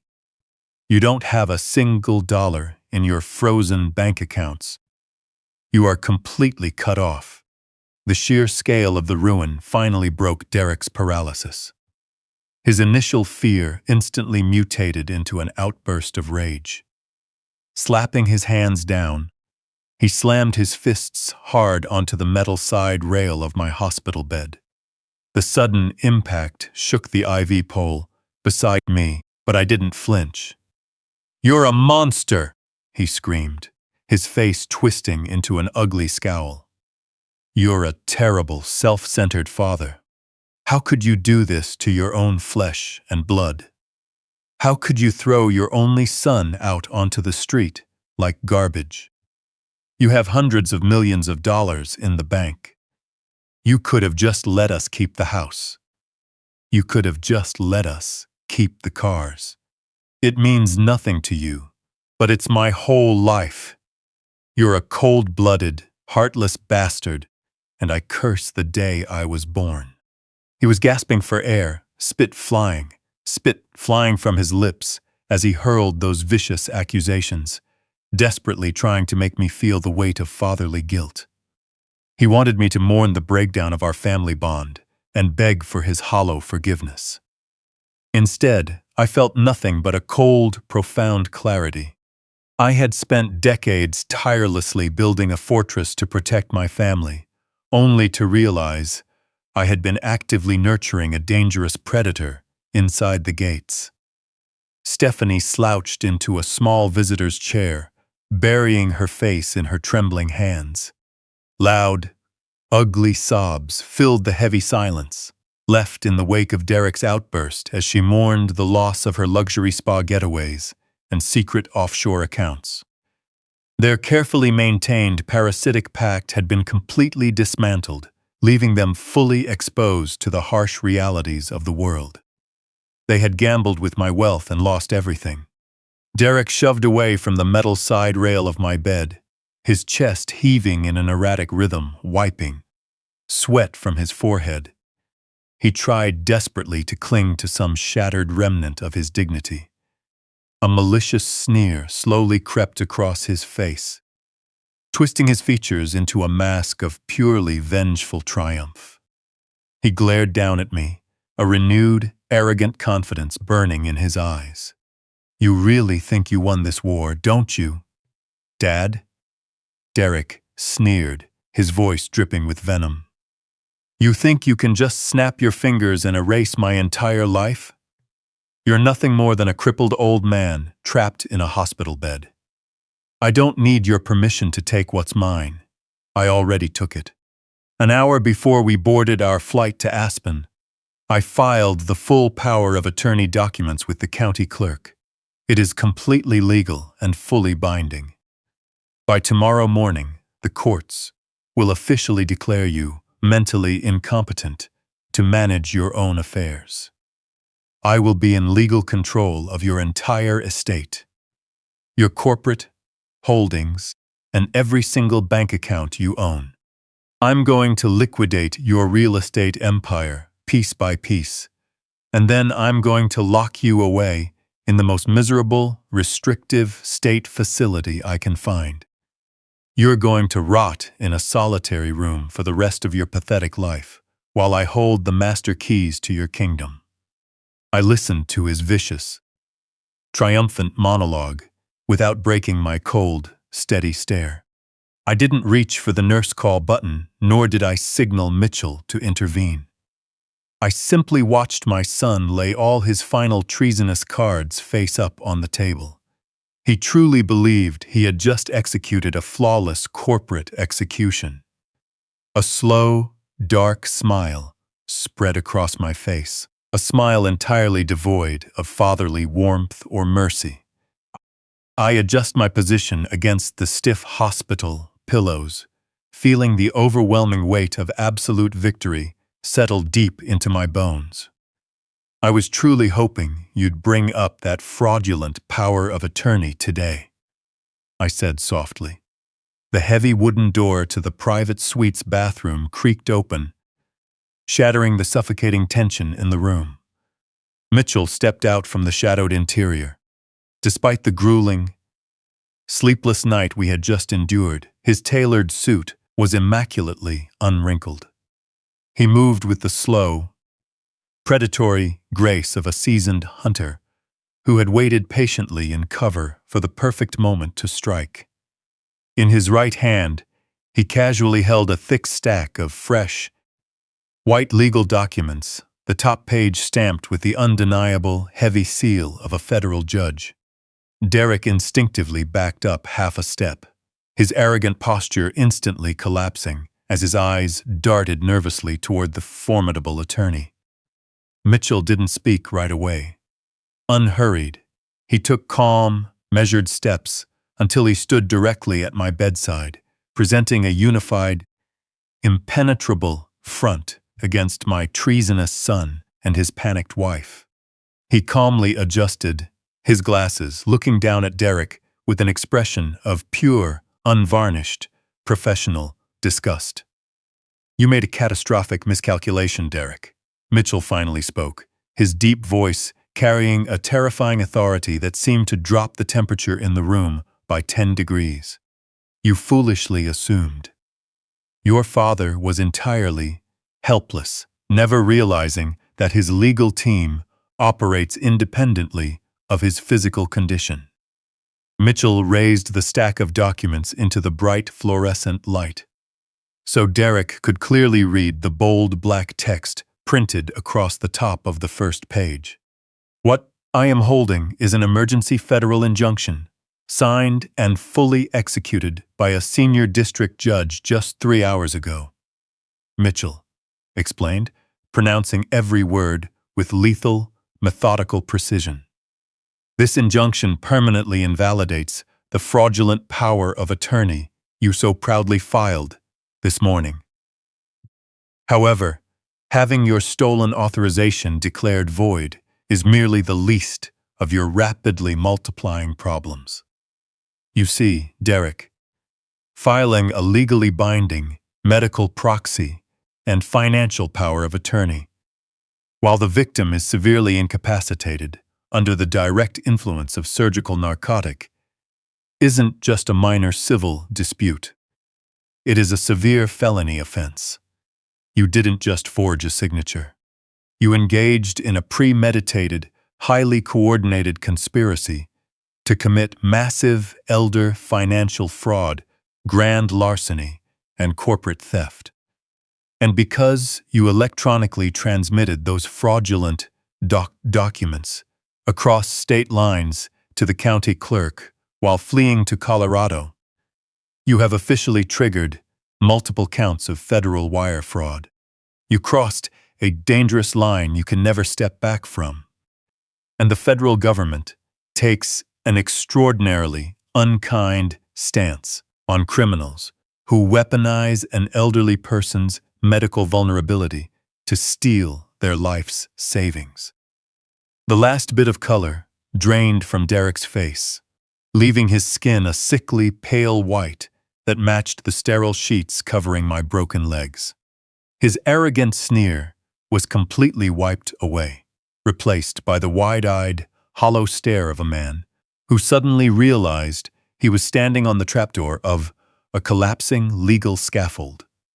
He opened his mouth to formulate a defense, to spin another pathetic lie, but his vocal cords failed him completely. He just stood there, trembling violently, as the immense weight of his actions began to crush his chest. Mitchell didn't give him a single second to recover his shattered composure. Reaching down calmly, he picked up the secured electronic tablet from the rolling tray table. Tapping the glowing glass screen, he woke the device from sleep mode and turned the high-resolution display directly toward my son. "I want you to watch this very carefully, Derek," Mitchell commanded, pressing the play icon. "I want you to see exactly how you destroyed your own life." The grainy black and white surveillance footage from the trauma hallway began to play in a relentless loop. Derek watched his digital ghost pacing nervously outside my medical doors. He watched the suspicious stranger in the crisp white coat approach him and hand over the digital scanner. He watched himself roughly force my limp, unconscious thumb flat against the glowing glass reader. A low, pathetic whimper escaped Derek's throat as the undeniable visual evidence of his ultimate betrayal played out right in front of him. Mitchell mercilessly hit the pause button at the precise moment the corrupt notary turned toward the hidden ceiling camera. He zoomed in on the laminated ID badge, enlarging the image until the state seal and the bold title, Notary Public, filled the entire screen. "We obtained this footage yesterday afternoon," Mitchell continued, his tone entirely devoid of mercy or sympathy. "We have fully identified your corrupt accomplice. We know his name. We know his business address.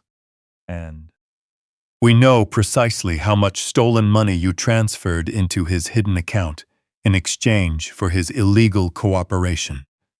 The legal trap you so arrogantly set for your father has snapped shut tightly around your own neck. You built a guillotine for him, but it's your head on the chopping block now." The physical reaction to this devastating realization was immediate and absolute. Derek's knees completely buckled beneath his weight, as if the invisible cords holding up his entire false existence had been violently severed. He collapsed heavily onto the hard linoleum floor, his expensive designer trousers bunching at his ankles.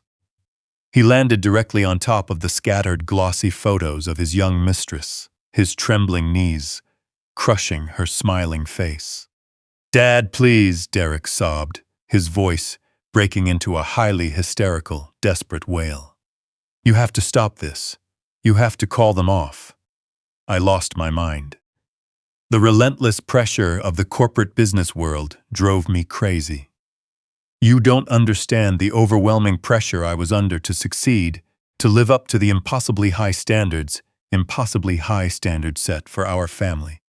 I was drowning in expectations, constantly terrified of looking like a massive failure in your eyes. I just needed a way to secure my future, to prove that I could manage the empire. "I am so sorry, Dad. I swear I'll do whatever it takes to make this right. I'll go to rehab. I'll sign papers, relinquishing all my future inheritance. Please, I am begging you on my knees right here. Don't let them send me to federal prison. I won't survive in a place like that." I stared down at the creature groveling and weeping pitiably on the floor of my recovery room. I listened to his frantic, cowardly attempt to blame his massive criminal enterprise on the pressures of the business world. As if corporate stress somehow justified paying off a corrupt official to steal a real estate empire from an unconscious man. He was fundamentally broken, entirely lacking the basic moral foundation required to be a man, let alone a son. I kept my face completely composed, refusing to offer him even an ounce of the fatherly forgiveness he was so desperately hunting for. While Derek was completely lost in his loud, hysterical breakdown, my eyes tracked a subtle, highly calculated movement happening in the far corner of the room. "Mastim, Karn." Stephanie had realized with extreme clarity that her husband was a rapidly singi and she had no intention of going down with him. She had stopped her fake crying and was slowly, silently backing away from the visitor's chair, moving with the cautious, deliberate steps of a trapped animal. She desperately tried to blend into the shadows, attempting to slip toward the exit without drawing my attention. Her wide, terrified eyes remained locked on Mitchell and me, hoping Derek's loud sobs would provide enough auditory cover for her cowardly escape. She was planning to abandon her husband on the floor, slip out of the hospital, and rush back to Dallas to salvage whatever hidden fragments of stolen jewelry she could stuff into her massive handbag. I didn't say a word. I simply let my cold gaze follow her slow retreat, watching her close the distance between herself and the heavy wooden door. Her trembling hand reached behind her back, her manicured fingers feeling blindly for the cold brass handle. She finally felt the metal beneath her palm, and a brief flash of wild relief passed over her smudged face as she prepared to turn the handle and flee into the hallway. However, before Stephanie could even apply an ounce of downward pressure on that brass handle, the heavy wooden door slammed inward, shoving her roughly back into the room. Nurse. Sarah Jenkins stepped firmly into the doorway, her imposing frame completely blocking the only path to freedom. Crossing her muscular arms tightly over her chest, Sarah set her jaw in a line of uncompromising authority. She looked straight down at Stephanie, a fierce protective loyalty for her patient burning in her eyes. "Nobody leaves this room," Sarah stated, her voice cutting through Derek's pathetic sobs like a heavy blade. That chilling command echoed off the sterile walls, permanently sealing the trap. Stephanie let out a short, terrified gasp, cowering backward away from the unyielding nurse. At that precise second, heavy, rhythmic, unmistakable tactical bootsteps began to echo loudly down the hospital hallway, marching directly toward my door with terrifying speed. The sound grew louder. Derek turned his head toward the hallway, his eyes wide with panic. Nurse Sarah Jenkins stood like an immovable guard at the entrance until the figures reached the threshold. She stepped aside, allowing the arm of the law to flood into the small space. Two tall agents in dark suits entered first, flashing their badges. Flanking them were 4 uniformed Dallas police officers. The sterile atmosphere of the hospital room was completely shattered by their overwhelming presence. Derek scrambled backward, his shoes slipping on the slick linoleum floor until his back slammed against the plaster wall. The lead agent, a tall, lean man with a cold, unforgiving gaze, walked straight up to my trembling son. He offered no polite pleasantries, nor did he explain his presence. He operated with a cold, mechanical efficiency that mirrored Mitchell's legal maneuverings. "Derek Richard Vance," the agent announced, his deep voice projecting like a heavy iron bell through the room. "You are under arrest." The agent didn't wait for Derek to digest the words. Reaching into his back pocket, he pulled out a pair of metallic handcuffs that gleamed menacingly under the bright ceiling lights. "You are officially charged with multiple federal felony counts of wire fraud, grand embezzlement, and a coordinated criminal conspiracy to commit elder abuse through the malicious forgery of legal medical documents." Derek let out a pathetic gasp, shaking his head in violent resistance. "No, no," he stammered, his voice breaking under the weight of reality. "This is a massive mistake. You don't understand. What's happening here? I am the sole heir to this corporate estate. You can't just burst in here and arrest me without a valid warrant. My father is just heavily medicated and confused." The lead agent didn't even blink at the frantic lies pouring from my son's mouth. Reaching into his jacket, he produced a folded stack of legal documents. "We have an emergency federal arrest warrant signed 3 hours ago," the agent stated dryly.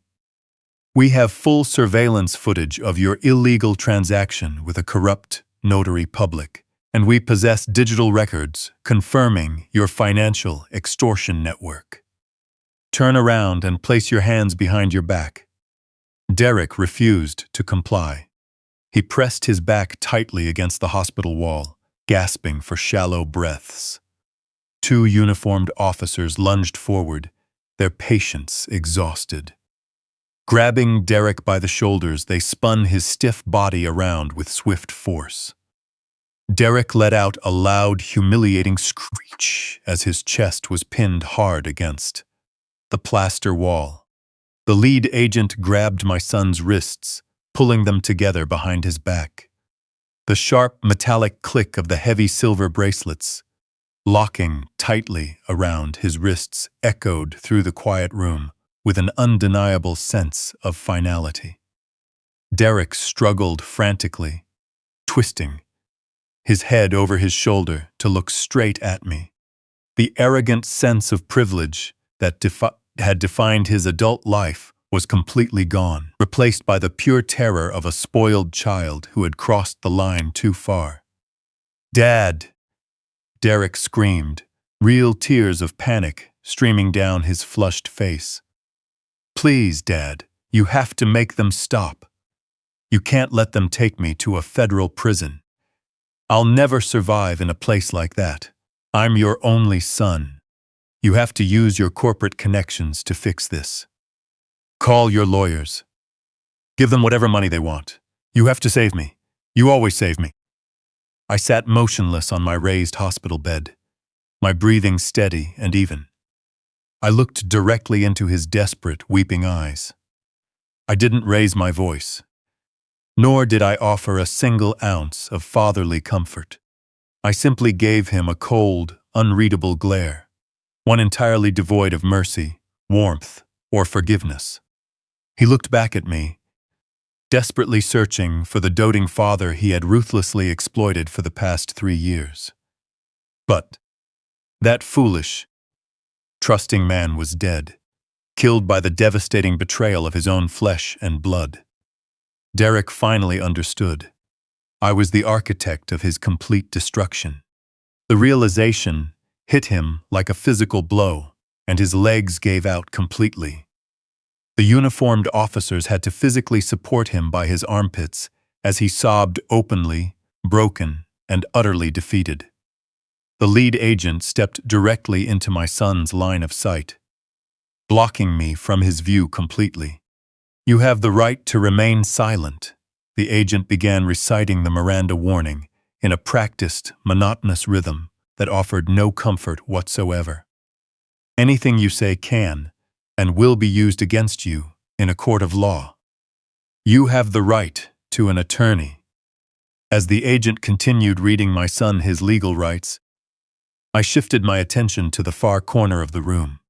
Stephanie was frozen beside the adjoining bathroom door, watching her wealthy husband be roughly transformed into a weeping, handcuffed criminal. Her panic was rapidly mutating into a desperate instinct for self-preservation. Realizing her ship was sinking, she needed a life raft immediately. Stephanie slowly pulled away from the wall, raising her hands in a placating gesture. Completely ignoring her sobbing husband, she deliberately stepped away from his handcuffed figure. "Officers, please," Stephanie said, her voice trembling, yet laced with a calculated resolve. "You have to listen to me. I had absolutely nothing to do with this corporate scheme. He told me he was building a legitimate software company. He kept the illegal offshore accounts completely hidden from me. I was just a loyal wife being manipulated by a pathological liar." She pointed a trembling finger straight at Derek, heartlessly throwing the man she loved straight to the wolves. "I know the exact hidden location of his personal digital ledgers," she continued, her voice gaining desperate strength. "I know the names of the private bank managers he bribed. I am more than willing to testify against him in federal court. I will give you everything you need to secure a conviction. Just please, let me walk out here." Derek briefly stopped crying, looking at his wife with a look of deep, shattered disbelief. He had never expected his partner in crime to actively volunteer as the prosecution's star witness. Stephanie refused to look at him, keeping her wide, pleading, eyes locked on the second financial agent standing near the bed. She took slow, cautious steps toward the open doorway, desperately trying to put distance between herself and the criminal standing in the center of the room. "I will fully cooperate with the district attorney," Stephanie promised, her hand reaching slowly toward the heavy wooden doorframe. The second agent slowly turned his head to look at her. Reaching into his tailored jacket, he calmly produced a matching set of heavy silver handcuffs. He offered her a cold, humorless smile, completely shattering her desperate illusions of safety. "That won't be necessary, ma'am," the agent stated smoothly. Without lowering his intense gaze, he walked deliberately toward the cowering woman, holding the heavy silver handcuffs up in the harsh fluorescent light. "You see, the district attorney already has a star witness for this particular case," the agent explained, his deep voice echoing with unyielding authority. "We have a mountain of meticulously documented digital evidence, all flawlessly provided by your father-in-law and his legal counsel. We don't need your testimony because, in this scenario, you aren't a victim. You are an extraordinarily active, fully complicit criminal accomplice." Stephanie let out a sharp gasp, her back pressing hard against the bathroom doorframe until her knuckles turned white. She shook her head in violent denial, her long hair falling wildly over her smudged face. "I didn't do anything," she pleaded, her voice breaking into a high-pitched whine. "I just bought expensive clothes and went on vacations. I didn't know anything about a medical proxy. You can't arrest me just for being married to a criminal." The lead agent let out a short, humorless laugh. "That might be a valid defense strategy if you had actually stayed out of the financial logistics," he countered sharply. "Unfortunately for you, we possess every single text message you sent to your husband. We have the records explicitly showing you demanding money as a direct trade for your silence regarding his affair. We have routing numbers proving you personally authorized the transfer of stolen corporate funds into hidden offshore portfolios. Therefore, you are under official arrest for severe felony extortion, grand money laundering, and conspiracy to commit wire fraud." The second agent stepped forward with impressive speed. Grabbing Stephanie's trembling wrists, he forcefully pulled her hands away from her chest and twisted them behind her back. Cold steel locked tightly around her wrists with a sharp, undeniable click. The physical sensation of the cold metal biting into her skin completely shattered whatever fragile composure Stephanie had left.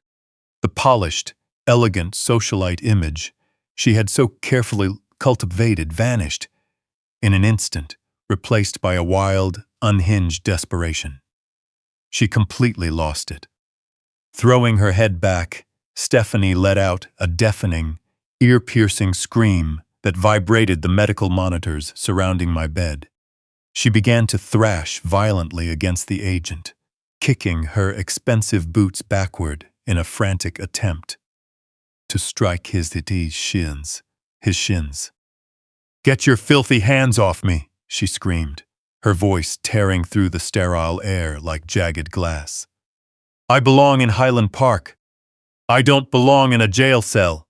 She twisted her upper body, fighting with the frantic energy of a cornered animal, but the seasoned agent easily absorbed her chaotic movements, holding her firmly in place.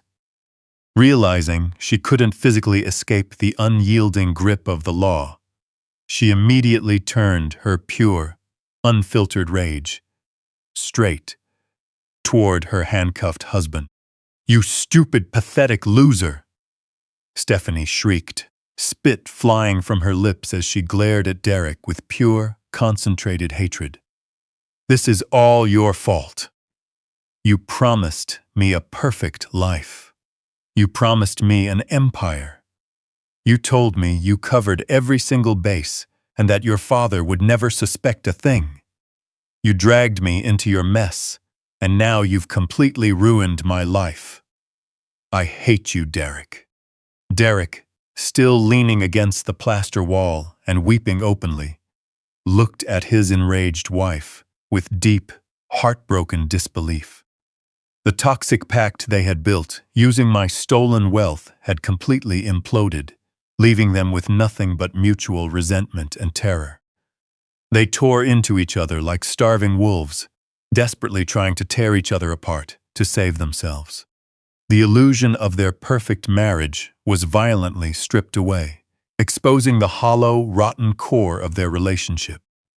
I watched their dramatic breakdown from my raised bed, maintaining a cold, detached silence. I felt not an ounce of pity for the woman screaming profanities in my room.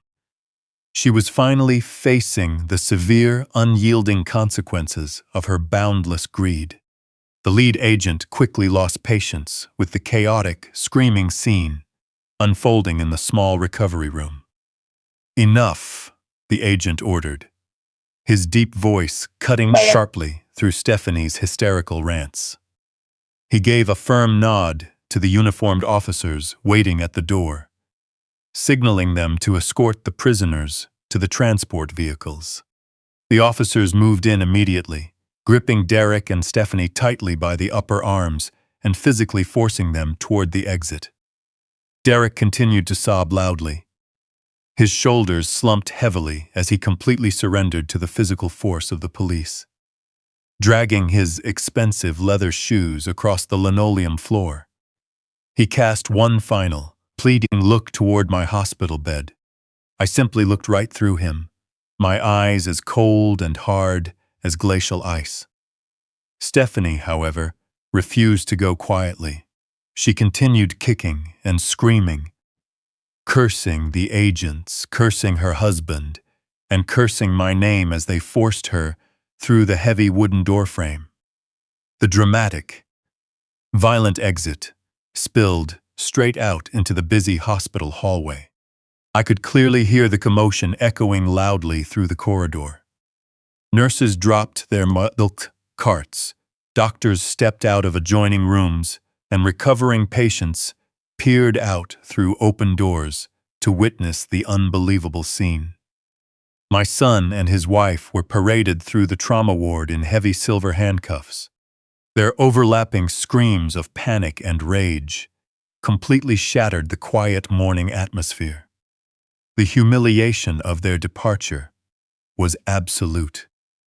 They had spent years pretending to be the absolute pinnacle of Dallas high society, obsessed with their flawless public image. Now they were being hauled away like common street criminals, their reputations permanently destroyed in front of dozens of shocked witnesses. The click of Stephanie's boots and her unhinged wails slowly faded into the distance, growing fainter as the officers escorted them toward the heavy elevators and out of my life forever. Nurse Sarah Jenkins stepped back into the private recovery room, her expression completely calm and highly professional.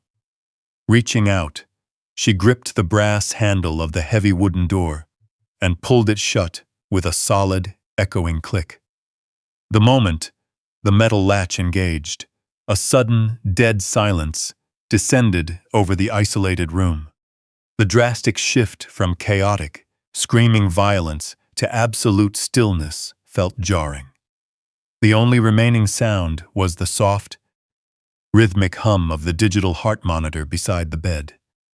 Mitchell stood near the foot of my bed, his posture impeccable, his tailored suit completely unruffled after the madness. He slowly adjusted his glasses, his sharp eyes scanning my face with genuine concern. "Are you all right, Richard?" Mitchell asked, his deep voice remarkably quiet and gentle. I didn't answer my trusted attorney right away. I slowly lowered my gaze to look at my hands, resting flat against the white hospital blanket. After the brutal confrontation, my fingers were trembling uncontrollably. I had successfully won the war, but I had also lost my only family.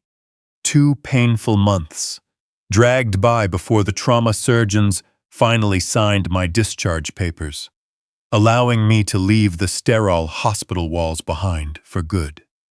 Returning to my sprawling Dallas estate should have felt like a triumph. But the massive, empty house only amplified the deep silence that had settled over my newly isolated life. The physical damage from the catastrophic crash remained deeply embedded in my bones. I was now entirely dependent on a thick wooden cane, forcing my healing, shattered femur to bear the weight of my battered frame. Nurse Sarah Jenkins had transitioned from my hospital guardian to a remarkably strict live-in handler and physical therapist. Every morning, in the sunlit conservatory, she relentlessly pushed me through hours of agonizing rehabilitation exercises. Completely ignoring my heavy grunts of pain and my dark, foul moods, she demanded absolute compliance with the medical recovery protocol. I respected her unwavering dedication. The searing heat radiating through my healing joints served as a constant, sobering reminder that I had survived a brutal assassination attempt on my entire way of life. I was alive, and I was once again in absolute control of my physical domain. In the quiet, lonely afternoons, I would retreat behind the massive oak desk in my private study, sinking into a heavy leather chair. Without the familiar, chaotic interruptions of family life, the massive, mahogany-paneled room felt unnervingly hollow. I would sit in the silence for hours, methodically reading through the sensationalized newspaper headlines scattered across my tidy desk. The local media relentlessly capitalized on the scandal of my rebellious son and his manipulative wife's extraordinarily public downfall. The financial fraud trial was officially scheduled to begin in 3 weeks, with federal prosecutors actively seeking the maximum sentences allowed by law. Derek now sat in a federal holding facility, completely stripped of his tailored suits and unearned corporate arrogance. Stephanie was denied bail entirely, legally classified as a severe flight risk, after investigators uncovered a hidden offshore account containing stolen funds. Funds she had attempted to hastily wire to a foreign account just hours before her dramatic arrest. As I stared at their names printed in the black ink of the newspaper columns, I waged a fierce battle as a father against a heavy, suffocating sorrow. I wasn't mourning the 2 small-minded, greedy criminals rotting in federal custody. I was deeply mourning the tragic death of the son I genuinely thought I had raised. I missed the innocent, bright-eyed boy who used to eagerly follow me around the construction sites of my very first commercial properties. I missed the illusion of the perfect family. A family I had spent 40 years tirelessly building and fiercely protecting. Yet beneath that heavy shell of lingering sorrow, my heart remained entirely unyielding regarding the absolute necessity of my ruthless actions. They were dangerous, calculating predators who had coldly planned to confine me permanently to a state facility just to fund their hollow, extravagant fantasies. I hadn't destroyed my family. I had simply excised a malignant, parasitic growth before it could completely consume the healthy host. The emotional cost was undeniably brutal, but the profound clarity of my survival left no room for toxic regret. On a cold, overcast morning that marked my late wife's birthday, I instructed my pride driver to take me straight to the quiet, manicured grounds of the northern cemetery. The biting autumn wind cut sharply through my heavy wool coat as I pushed up the gentle slope of the grassy hillside, taking slow, measured steps with the heavy support of my polished wooden cane. I finally came to a stop before the elegant marble headstone bearing Mary's beloved name. The polished stone was cold and pure, entirely untouched by the destructive storm that had recently shattered our shared legacy. Standing alone on the quiet hillside, I stared down at the letters carved into her stone, speaking to her with a stark, unvarnished honesty that offered no comforting illusions. "I corrected the terrible mistake we made, Mary," I said, my voice carrying clearly through the empty, rustling trees. "We gave him absolutely everything. We handed him the entire world on a silver platter, shielding him from every hardship and consequence, believing our endless generosity would naturally nurture a decent, honorable man. But we only succeeded in raising a greedy, entitled monster who believed he had the absolute right to step over my corpse to get what he wanted." I stopped, being his safety net, Mary. I severed that endless financial pipeline, and I watched him reveal the true face of his betrayal. Without a single shred of genuine remorse, I had to completely destroy the life we built for him to protect the empire we created together. It was the hardest, most devastating choice I've ever had to make in my entire life. But I've finally stopped feeding the rot that was slowly destroying our name. I slowly shifted my heavy gaze away from the smooth marble headstone, looking out past the rolling green hills toward the grand Dallas skyline, dominating the distant horizon. Towering skyscrapers of glass and steel pierced the gloomy clouds, reflecting the pale morning light with a cold, imposing brilliance. I owned a substantial piece of that majestic skyline.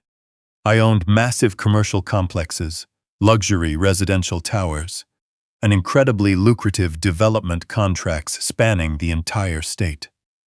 My immense wealth was safe, completely protected behind an impenetrable fortress of aggressive litigation and ironclad legal trusts. Yet, as I stared at those towering monuments to my immense corporate success, a grim, hollow realization settled deep into my chest. The sprawling empire I spent a lifetime building now had absolutely no legitimate heir. My bloodline ended with my broken body. If I were to pass away suddenly, the state would pass away step in forcefully to legally dismantle my life's work, casually auctioning off commercial properties to eager corporate vultures and ruthless rivals who had patiently spent decades waiting for me to show a single moment of weakness. I gripped the smooth, curved handle of my wooden cane, feeling the familiar, uncompromising fire of my lifelong ambition rekindle deep within my chest. I refused to let my massive legacy fade into forgotten ashes or fall into the hands of greedy, opportunistic strangers I didn't even know. I was fundamentally unwilling to leave my legacy to a specific individual. I was going to leave my legacy to a profound, living purpose. Reaching deep into the pocket of my heavy coat, I pulled out my secured cell phone. Completely ignoring the lingering ache in my injured hand, I quickly dialed Mitchell's direct, private number. He answered the encrypted line almost instantly, his tone sharp, focused, and ready for battle. "Mitchell," I stated calmly, my voice echoing across the silent cemetery grounds with a renewed, lethal clarity. "I need you to assemble the entire executive board and completely clear the rest of my schedule for the year. We are establishing a massive charitable foundation to permanently lock down the entire estate's assets. And I have one final critical instruction that will thoroughly and permanently rewrite the financial future of this entire city." Less than 48 hours after that call, Mitchell arrived at my estate carrying a heavy leather briefcase containing the absolute ruin of my son's financial future. Stepping into my quiet study with a solemn expression, He pulled out a thick stack of freshly drafted legal documents, meticulously spreading across the wide mahogany desk. Afternoon sunlight filtered through the tall windows, casting long shadows across the paper that would permanently sever my bloodline's connection to my wealth. We skipped all polite small talk, and we certainly didn't exchange any useless pleasantries. Mitchell knew exactly what I needed today, operating with the cold, highly calculated, surgical efficiency I always demanded of him.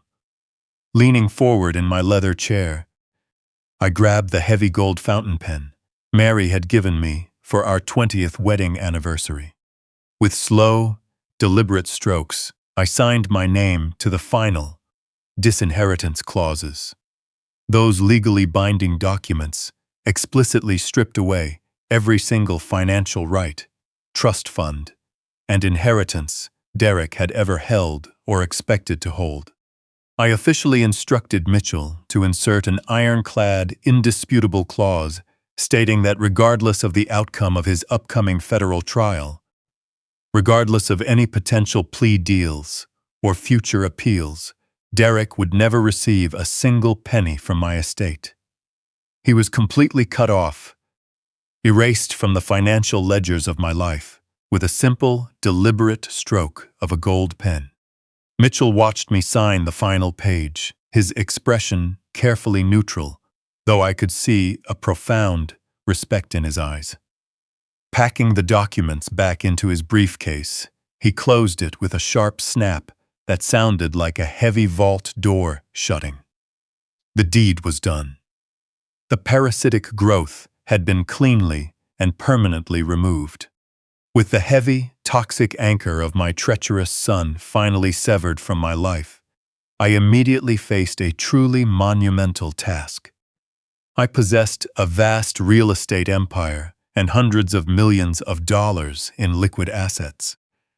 I refused to let that incredible wealth evaporate into the hands of greedy rivals or speculative distant relatives I barely knew.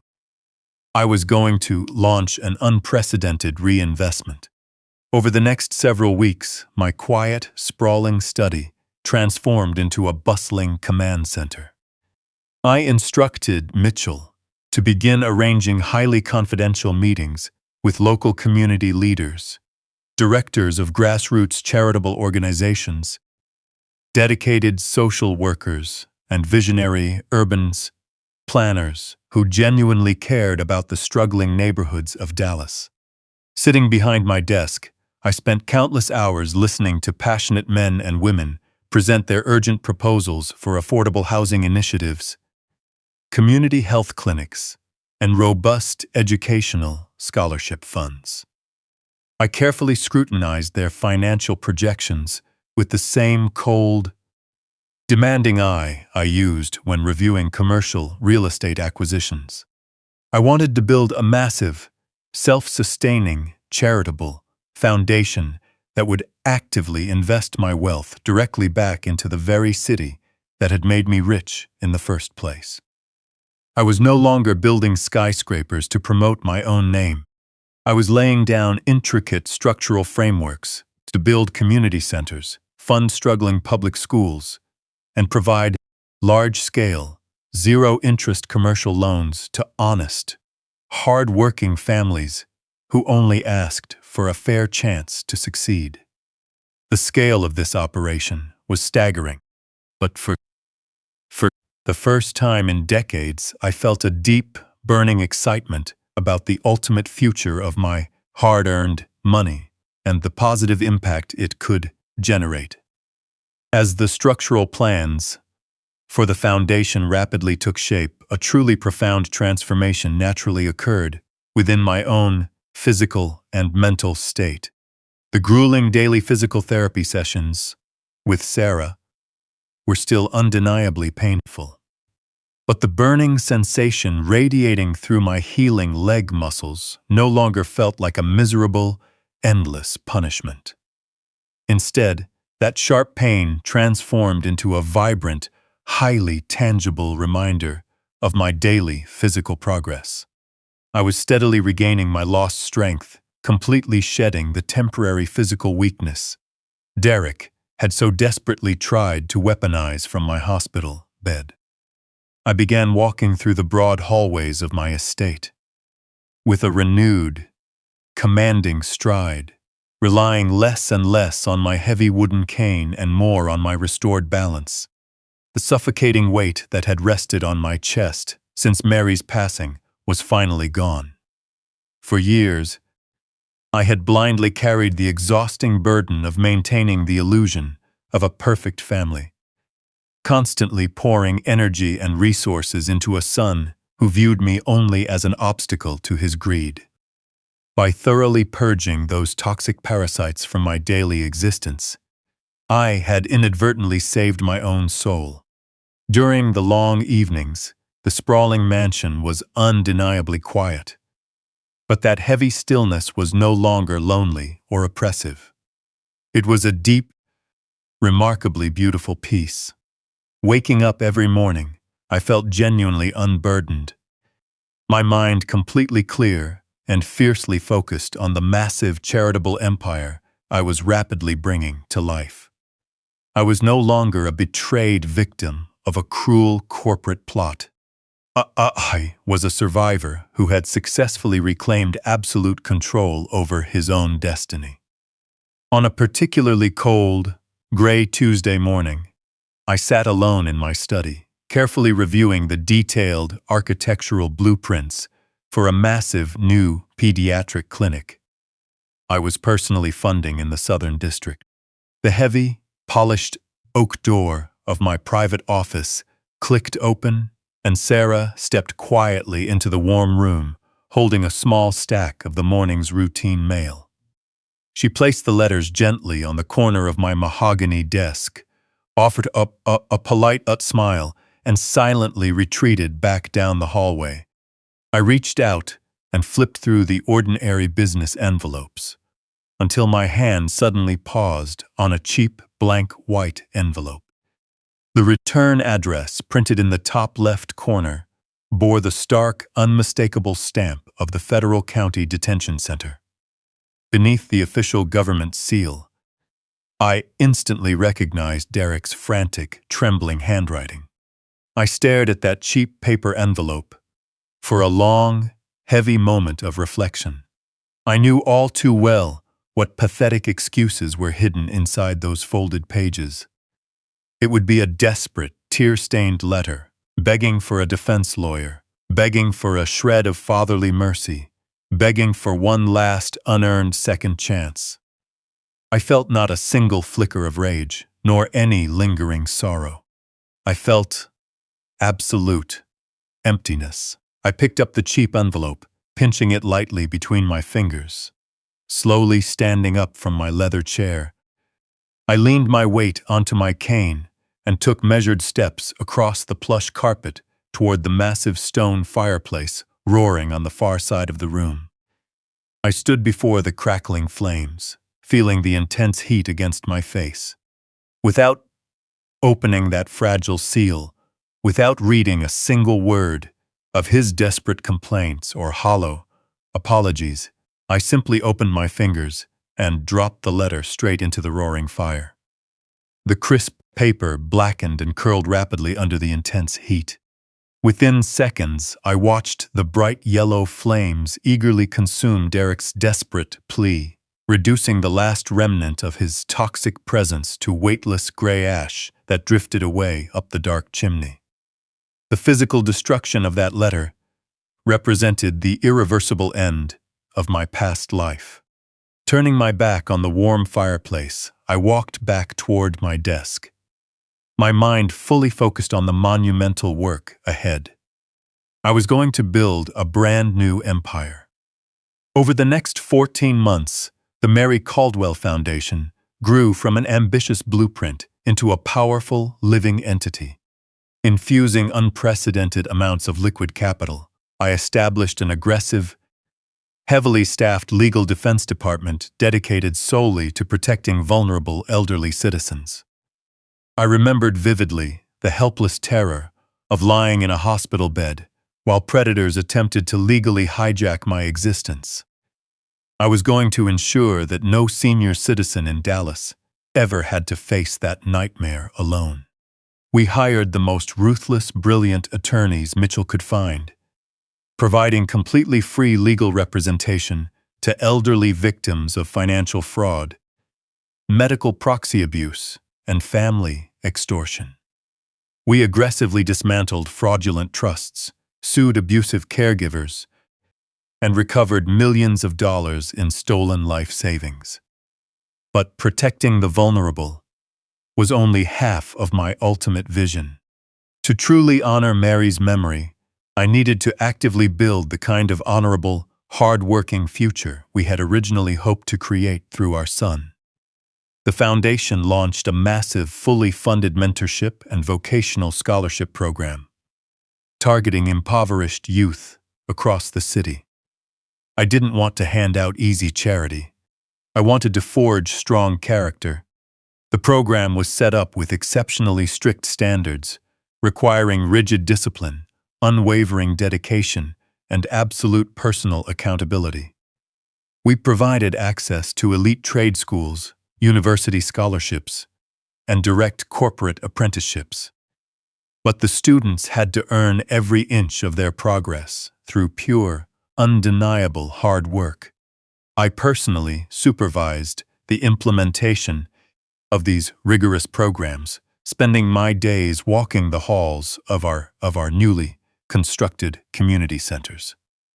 My leg had healed remarkably well under Sarah's uncompromising care, allowing me to ditch the wooden cane entirely. I moved through the bustling facilities with a profound sense of purpose, speaking directly with the young men and women who were working tirelessly to break the cycle of poverty. I watched them arrive early and stay late, pushing past their own perceived limits to seize the opportunities my wealth provided. They possessed a fierce hunger for success, completely free of the sickening, arrogant sense of entitlement that had poisoned my own son. The true depth of this epic transformation crystallized for me on a bright, clear afternoon in early May. I sat in the front row of the Foundation's grand auditorium, attending the inaugural graduation ceremony for our first class of vocational scholars. The massive hall was packed to capacity with proud, tearful parents and determined young people dressed in crisp graduation gowns. I watched intently as a young man named Jamal took the wooden podium to deliver the valedictory address. Raised in one of the city's most neglected neighborhoods, he had worked night shifts to support his younger siblings until our program discovered his raw, untapped potential. Standing before the quiet crowd, Jamal's voice resonated with deep, genuine gratitude. He spoke eloquently about the brutal struggles they had faced, the long hours of hard study, and the profound, life-changing impact of an organization that simply demanded his absolute best. When he looked directly at me and publicly thanked the Foundation for believing in him, a heavy, unfamiliar warmth bloomed deep within my chest.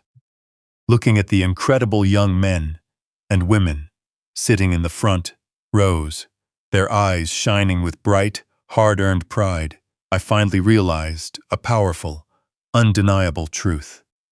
Blood does not automatically create a family. Shared genetics cannot guarantee loyalty, respect, or basic human dignity. A true family is actively forged in the crucible of mutual respect, built entirely on a foundation of genuine gratitude and reciprocal effort. For decades, I had turned a blind eye to the terrible flaws in my son, whilst I simply trying to buy his character, desperately trying to spy his calf with an endless stream of unearned wealth. But sitting in that crowded auditorium, completely surrounded by resilient, honorable young people, actively shaped by my legacy, I realized I had finally found the truly worthy heirs I had searched for all along. They weren't inheriting my money to fund a lazy, parasitic life of luxury. They were inheriting the tools to forge their own grand destinies. The graduation ceremony concluded with thunderous, endless applause. A beautiful, triumphant sound that permanently washed away the lingering shadows of my past trauma. I proudly shook hands with the overjoyed graduates, offering my heartfelt congratulations and witnessing the pure, unadulterated joy radiating from their proud families. For the first time since my beloved Mary's passing, my heavy heart felt truly, completely whole, beautifully restored by the profound meaning of my new reality. Now, as I sit quietly on the expansive back porch of my grand estate, watching the brilliant sunset paint the Texas sky in shades of gold, I feel an unshakable peace. I hold a heavy crystal glass filled with a rare vintage scotch, its rich aroma blending perfectly with the cool evening breeze. The sprawling house behind me is quiet, but it is a comfortable, triumphant stillness. I am a man who survived the ultimate betrayal by those he should have been able to trust the most. I faced the darkest depths of human greed and refused to let it break my spirit. Instead, I gathered the scattered pieces of my broken life and forged a living legacy that no greedy air could ever corrupt. Raising my glass toward the setting sun, I offer a silent, heartfelt toast to Mary, completely certain she is looking down with a smile on the empire we finally built the right way. Unchecked generosity isn't love. It's the slow creation of a parasite. As parents, our natural instinct is to give our children the world, hoping to make their lives easier than ours were. But when we completely eliminate all struggle, we often eliminate their character as well.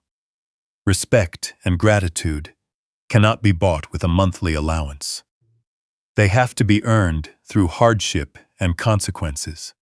Never let the fear of losing family blind you to the reality of who they've actually become. A real family protects you when you're vulnerable. They don't prey on your weakness.